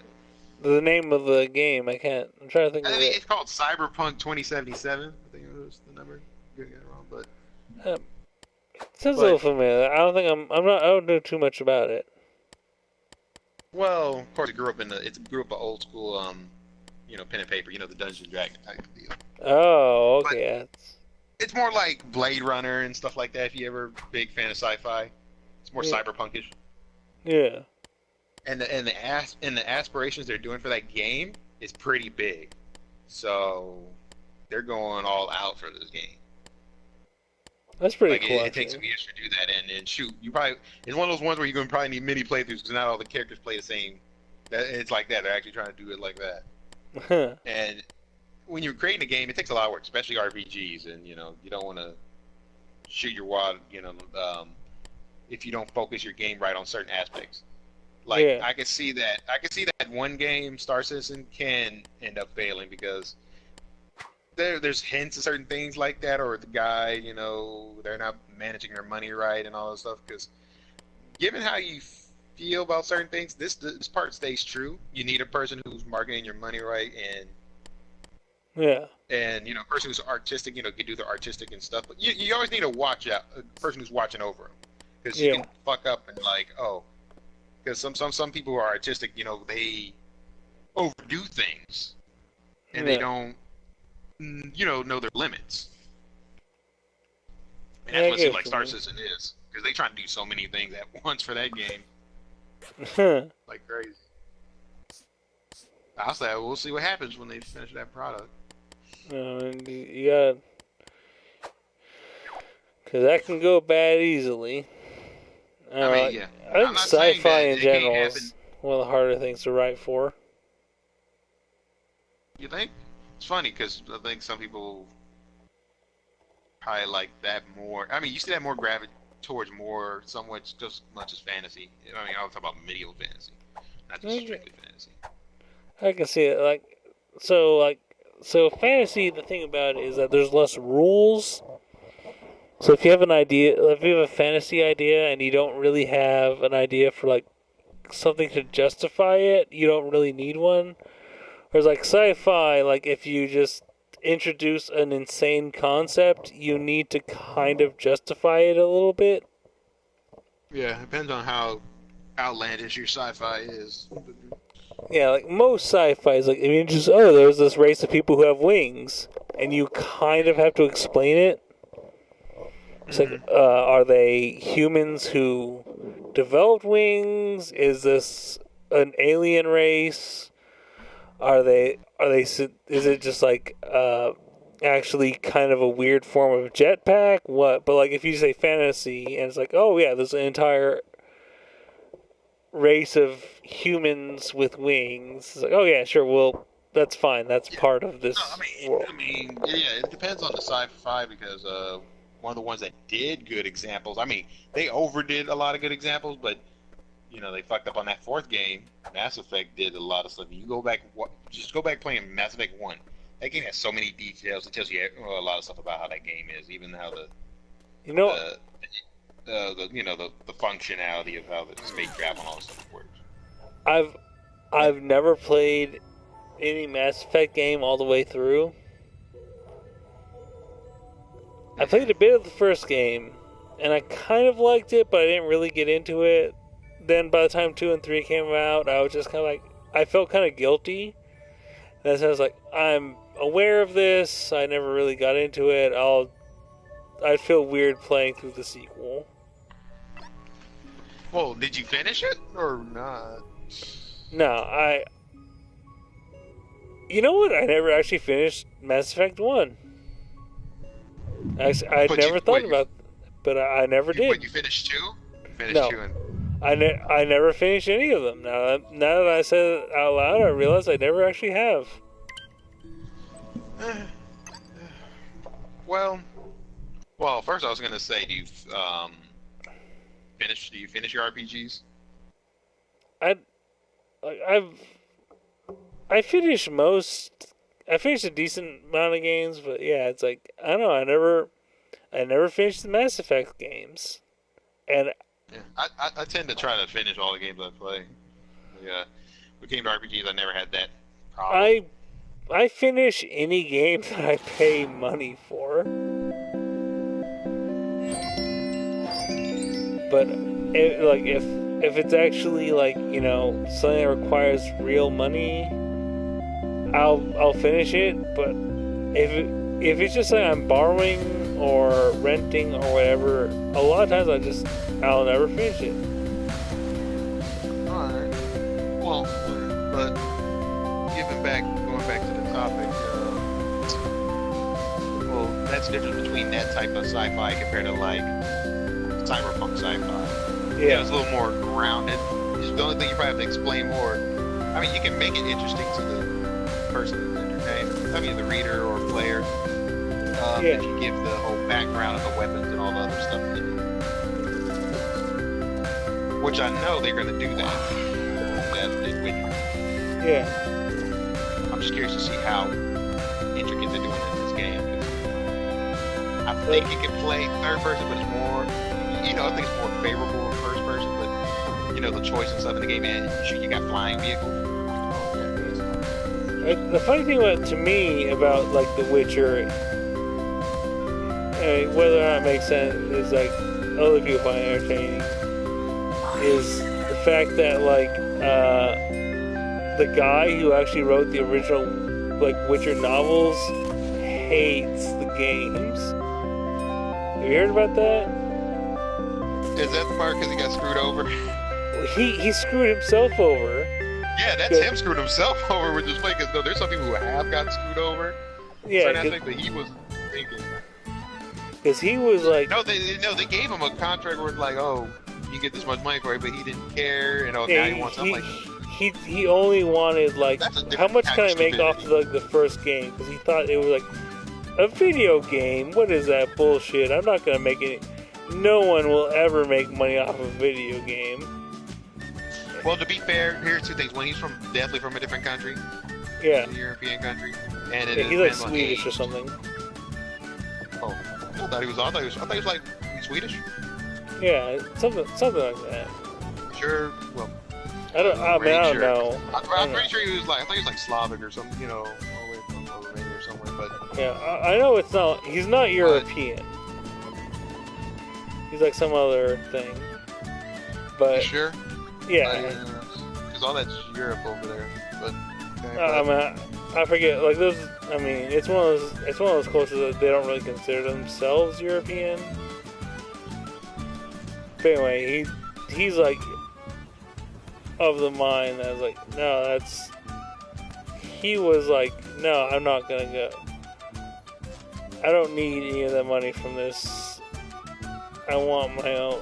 Just give me the royalties for like this first book. I don't need whatever royalties you have. But no, yeah, because I didn't even play the first game either. It's tricky to. You probably got to go back and play the computer to play it, but I played the second one. Yeah. It's way more different and way more difficult compared to. Well, some of it is kind of mechanics, how it's made, compared to like the third game. The third game got more fluid. Yeah. But yeah, that's one of those cases that happened. I think at least like the guy who did Metro 33. I'm pretty sure he definitely got his rights. Yeah. But that's what I'm saying. It's like, older generation person like, oh, big games, that big. I'm like, shit. He was paying attention. They're like, games is whooping movies. How much, especially even revenue. You don't understand how big of the entertainment field that is. It's not funny because like he had every opportunity to like make an insane amount of money. Yeah. Even if you didn't know if that third game was going to be really good or not. But like,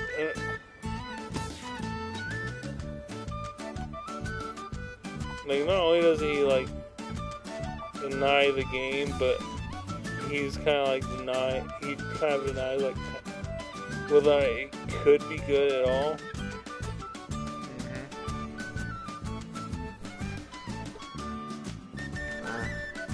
Oh, it is. Yeah. True. Speaking of which, got me thinking about BioWare. The one game I wish they go back and do. I mean, it's fine. The game could by itself, but the game I was thinking of was Jade Empire. Love to see the sequel to that. That sounds familiar. I don't think I've ever played it. Nah, it was back there in the original Xbox, with with KOTOR and stuff like that. It's funny, people still talking about like, oh, we want another KOTOR game. I'm like, those MMO games are technically supposed to be the KOTOR games. Yeah. I didn't even know this until I read a book. This is one of the Star Wars books. So I was like, oh, that's supposed to be all together. So, and not only that, Revan didn't, well, you know what happens in the books. Revan didn't win. I played,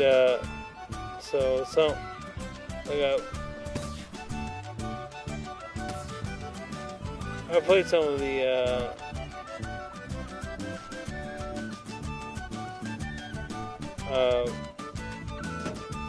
Star Wars: The Old Republic like online game. That was like fine, but not great. I wouldn't.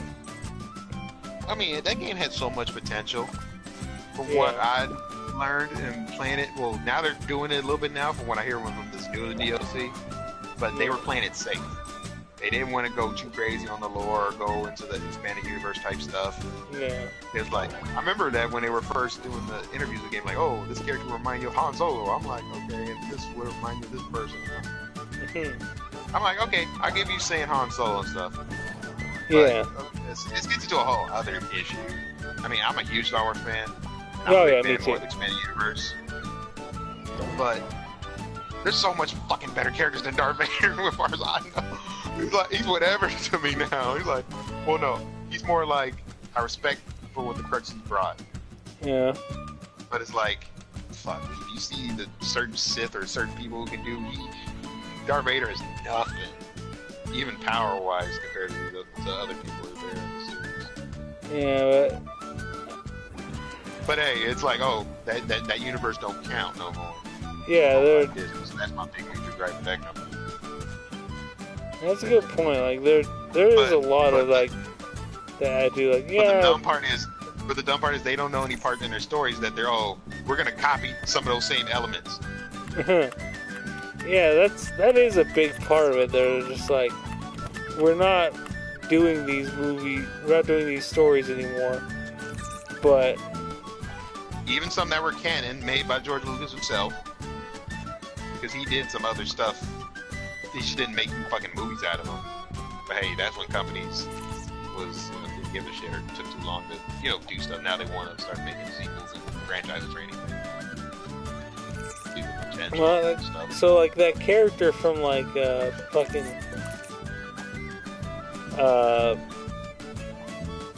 the Force Unleashed games, he was supposed to be like a whole other thing. Oh, from Starkiller. Yeah, Starkiller. I'm kind of glad to not have Starkiller as a character because I don't like him. Well, I don't like him because he was so broken in Soul Calibur. I can understand seeing broken in the game if they put that aspect in there. He was way too powerful in Soul Calibur when they put him in there. Like when he was first introduced, he was supposed to be like the new like basis of like Star Wars or whatever. So, well, here's because I played like the first Star Wars: Force Unleashed, and like what they eventually established at the end of it was the Rebel flag was actually his family's logo. Which didn't make sense later on because they introduced the idea that that's just this. It was just like a simplified version of the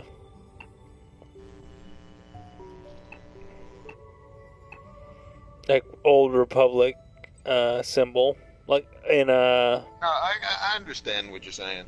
I mean, it's funny because there's like some good Star Wars games and some bad ones. Even there's some really really good ones even for like expanded universe type stuff. Yeah. And when I mean expanded universe type stuff, I'm not even talking about the old, which is funny because even though they said certain things ain't canon, they borrowing certain ones back. Like I didn't even know Bane is still canon now, which really? is I'm like, no, yeah, he's counted as canon now, strangely. But one of my favorite, Revan, does not count as canon, but they haven't officially said it. But the funny thing is, it's not affecting what's going on with the movies, and technically. If you put Bane as canon, Revan has to be canon because Bane learned stuff from Revan. That's how big the story that part is. That's true. Have you played any of the Star Wars Galaxies games? I mean, as far as what I know, what the story is now, I can understand if it's canon relating to the movies going upward. Yeah. Yeah, because there's some stuff that are dumb and some parts that are real good, but the actors are too old, so that's why they couldn't do those movies. And that's why some people want Thrawn so bad. But the funny thing is, Thrawn, that's the harder part. Thrawn is kind of canon or not, because if you watch that show, I never seen the show, so I've heard that, yeah. Because Thrawn is a character now. No, because that's one thing that was good about what the story portrays. Because if you saw the original movies, like, oh yeah, we killed the Emperor. We won the war. I'm like, even in real life standpoints, I'm like, no, that's not gonna happen. You still gotta kill all those stormtroopers and everybody else, and that's what Thrawn came in. He was a smart, alien, regular being. Yeah, that was a big thing. Like an example, he has a pet that nullifies force powers. Yeah, so I've heard that would be that would watch his back just in case somebody would assassinate him. Because don't forget, force users are still alive. Yeah. But the funny thing is, he got killed by a whack way, but that does happen even in real life. So getting assassinated, still getting assassinated. You can't watch your back. So, I don't know if it happened to him or it happened to one of the because I read like the Thrawn books way when I was younger, and I don't remember. So somebody was killed in one of those books because he got like put in a jail. And he was like starved. And he was given but anyway, the dude was given the whole deal was like the dude was like starved, and the only thing that he was allowed to eat was like a biscuit that had like fucking parasites in it, and that was like a big deal. Was like, dude. And it was just kind of like a way of saying, of like a weird, messed up form of execution. And it wasn't Thrawn, I don't think he got, but like in one of the books, I think Thrawn killed a dude that way. Was to say that like he gave him like a one of those biscuit. It was like instead of being like killed outright. Yeah, just suffer him. That's what I understand. Yeah, and it was like and that was like one of the reasons like why Thrawn was the shit word. Stuff. What's that? Because I'm not too much familiar with Thrawn stuff. Because I focus more on the past stuff more. But those no, but yeah, there was a lot of stuff that happened even between that. Because I think it's Thrawn, and you have like these other alien races trying to take over certain galaxies and stuff, and you got stuff with it's funny because Boba Fett and how much stuff would happen with him. Oh yeah. He has a daughter and stuff. I was getting into that part. That was one of the books I was getting into, but I kind of stopped because I had it on my other computer and my computer crashed. So I had all those good files gone, regular and audio, because the audio books are actually pretty good too to listen to. Even with one guy directing it. Because they can put the little special effects and stuff. You listen to them. That's pretty cool. Like I said, one of them was Bane's story. Bane is like 3 books. Yeah. So I definitely love that one. That was a good one. That one would have been a good end. But it was. But the problem with that one is it's too graphic for what it is. Because Bane, don't give a fuck. He outright kills out kids and stuff. Yeah. And he has a very troubled past. Makes sense. Yeah, there's a lot of those like books like they don't translate well. But it would. But that one, to relate you for that one easier, it kind of reminds you of Berserk for that anime. Especially, I mean that's pretty. Happens. I feel like that's a pretty fucking dark thing to say. Like, oh, it's kind of like Berserk. It's like, oh, well, geez. okay, you see a lot of aspirations. One is just the childhood part. 2 is he goes into this temple, the Sith temple, and finds this armor. Well, he gets embedded to it because I don't know if you ever got far into the story of Berserk, you wouldn't understand like the Berserk armor. Something like that, kind of to his advantage for Bane, but it's these parasites that attaches on his body. And don't get hurt by lightsaber. Oh. So it's like it saves your ass, but these creatures are feeding on your body, so it's like not one of the best things. Not quite a solution to the problem. No, yeah. There's certain ways of killing them. You find that out even from the books. Yeah. But well, one is an interesting power, but Jedis don't have that power. So it's like poor Jedi don't get all the good stuff. But it's a pretty good story because that goes out to like the war. I got into the war. And, like shoot, we had to fight like trying to think of like a dynasty people trying to after his ass. Bounty hunters. It goes through a whole bunch of different stuff. What happens, and you find out really interesting things. Like shoot, you meet Dark Jedi in the series. There are Dark Jedi. They are different from Sith. Because Sith is an organization. That makes sense. Yeah. Because anybody can be force sensitive. Anybody can have the power. But the question is, you want to join that organization or not? You could just fuck around doing your own thing or whatever. Yeah. One of his apprentices met like this rich guy. Yeah. He knows he's like he is kind of like evil. He learned dark side powers because her mother sheltered him when they found out he was force sensitive, and they're rich, so they can do that. And he learned to teach her from a dark side user. So he knows power, but he's not good at And funny, he doesn't know how to fight with a lightsaber too. Because the teacher didn't teach him that, so he knows probably how to do some I'll shot you here and there. Kind of like Palpatine, but at least Palpatine knows what he can do. Of course, I hate Palpatine, but he's a really good schemer. That's what he's always best at. I mean, that's his whole deal.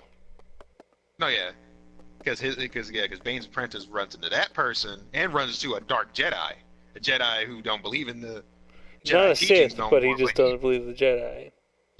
Yeah, he was in the Jedi Order, but he didn't. He likes to fuck around, do shit what he want to do because Jedi's Yeah, I mean, which you fun, figure out what because you can move. there's a you lot can of control people's symbolism minds.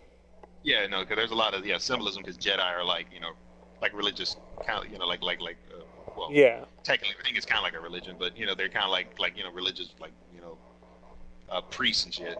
You can't have kids, you can't do this, you can't do the other dude's like, no, fuck, I I'm think not gonna do they're not even all supposed to this shit. shave, from what I remember.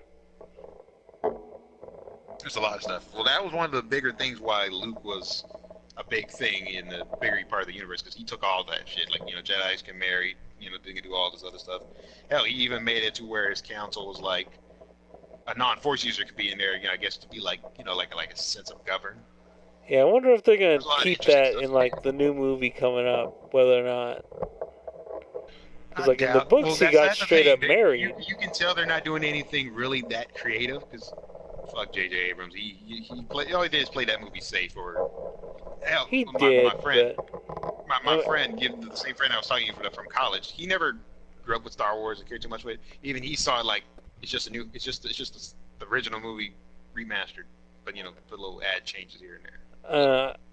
so in my I don't think mind, they should have had him into that later movie. Like, oh, they brought him back because they got nothing they can think of to do.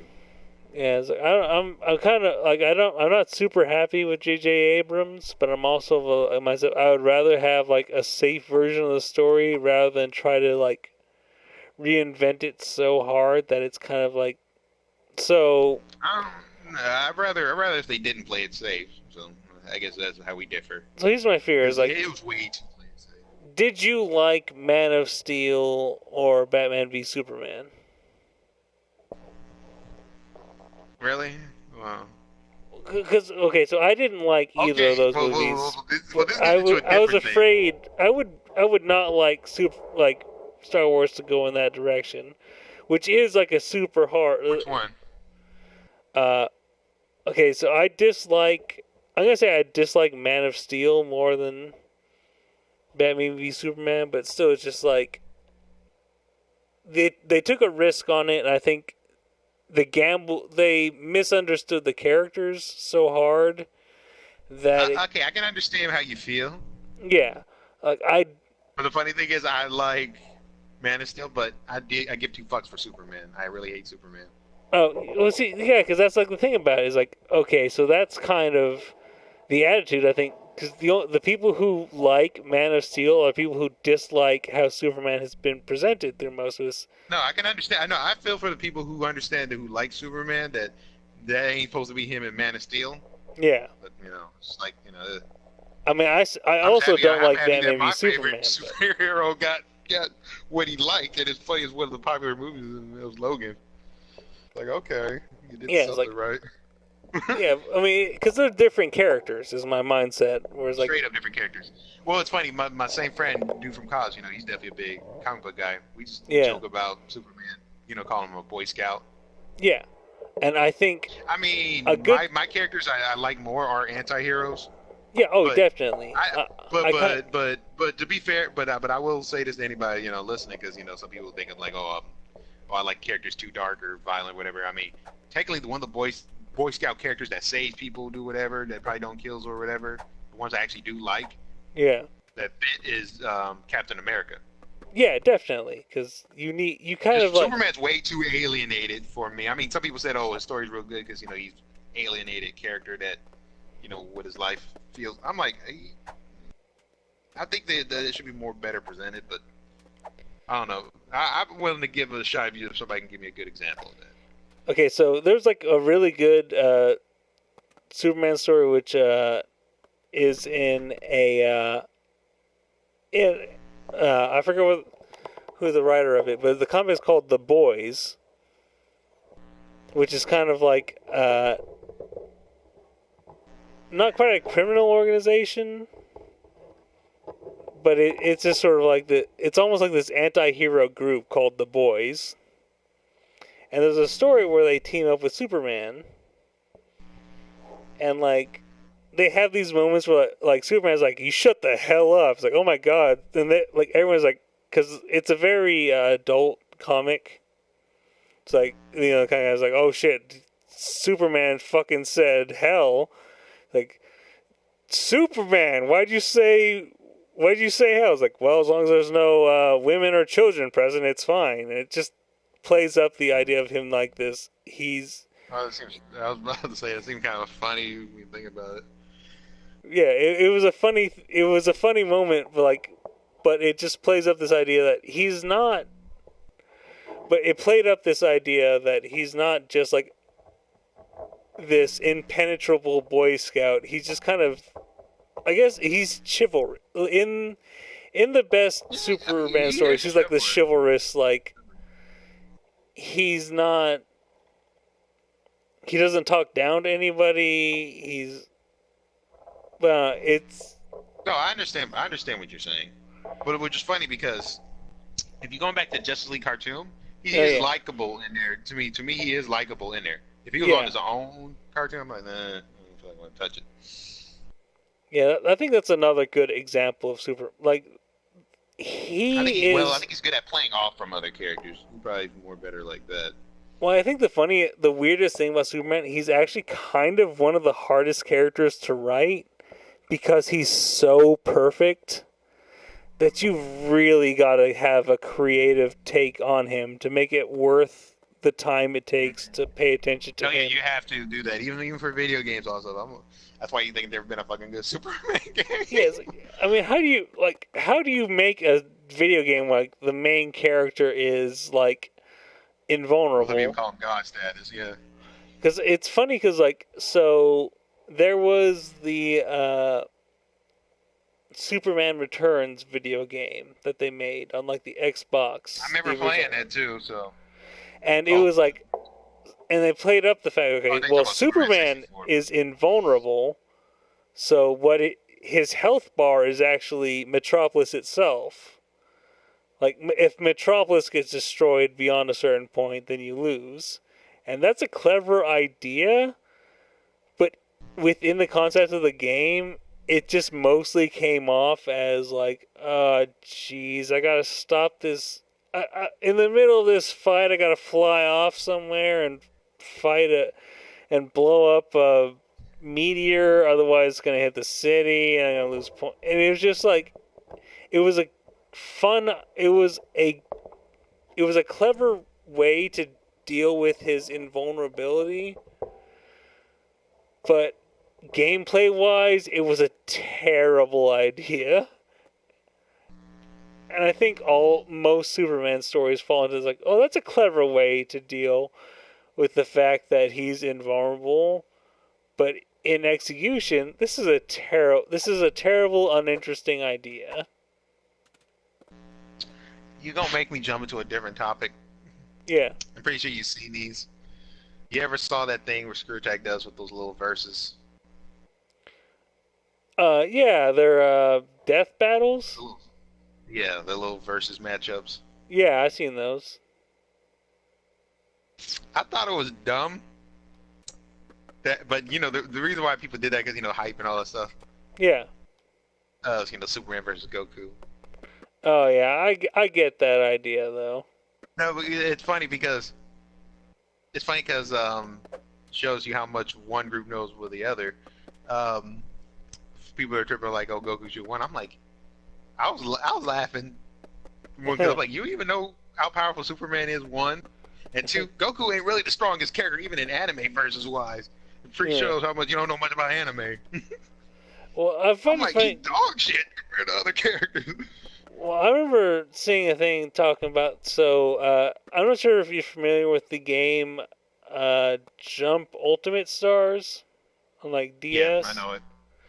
All right, so I actually was in a conversation with some people about that, and it basically they felt that Bobobo would be like the winner, just because he doesn't have because you know how like comedy characters. Yeah, comedy characters is really comedy characters can be gods of their own right. Yeah, because not too long, years ago, I drew this picture, which was Gurren Lagann versus Megas XLR. And, Gurren Lagann, in the long run, if you've watched the story from beginning to end and see, how it all goes, that's, one of the most powerful mechas ever in history. I mean, yeah. Much as I don't care, I mean, I'm a big mecha fan. As much as I don't know how I feel about. I don't like too much of Girl Gone, but yeah, I heard about how fucking ridiculous powerful I mean, those ones they are. got a lot of shit Technically, like. there's some. Technically, I think there's one series that's even more powerful than that. But yeah. Yeah, I mean there is, but like, but anyway, you go with Megas XLR, which is a comedy series, which straight up has. At one point, the dude hits like a button that just says 5 minutes left in episode or whatever, and it just hits that button and then it activates a superpower that just ends whatever conflict he's in, because it's a joke series, so it doesn't matter if like it if he's super overpowered. No, yeah, but it's funny. But giving up from with Death Battle because sometimes they do fuck up. Well, one thing is weird. Certain matchups they did because some of it is hype, some are ones, and they're kind of a little bit bad on their analysis. Because I know some. Trust me, I got friends that are really, really smart that do some certain shit. Certain ones they did that was dumb. Like I remember they did one with Taw versus Gara, and Gara should have fucking won that fight technically. I see. I haven't watched enough Death Battle to know, because so I haven't watched a Death Battle in like 2 or 3 years. The only sad because because the ones I've seen, the one I didn't.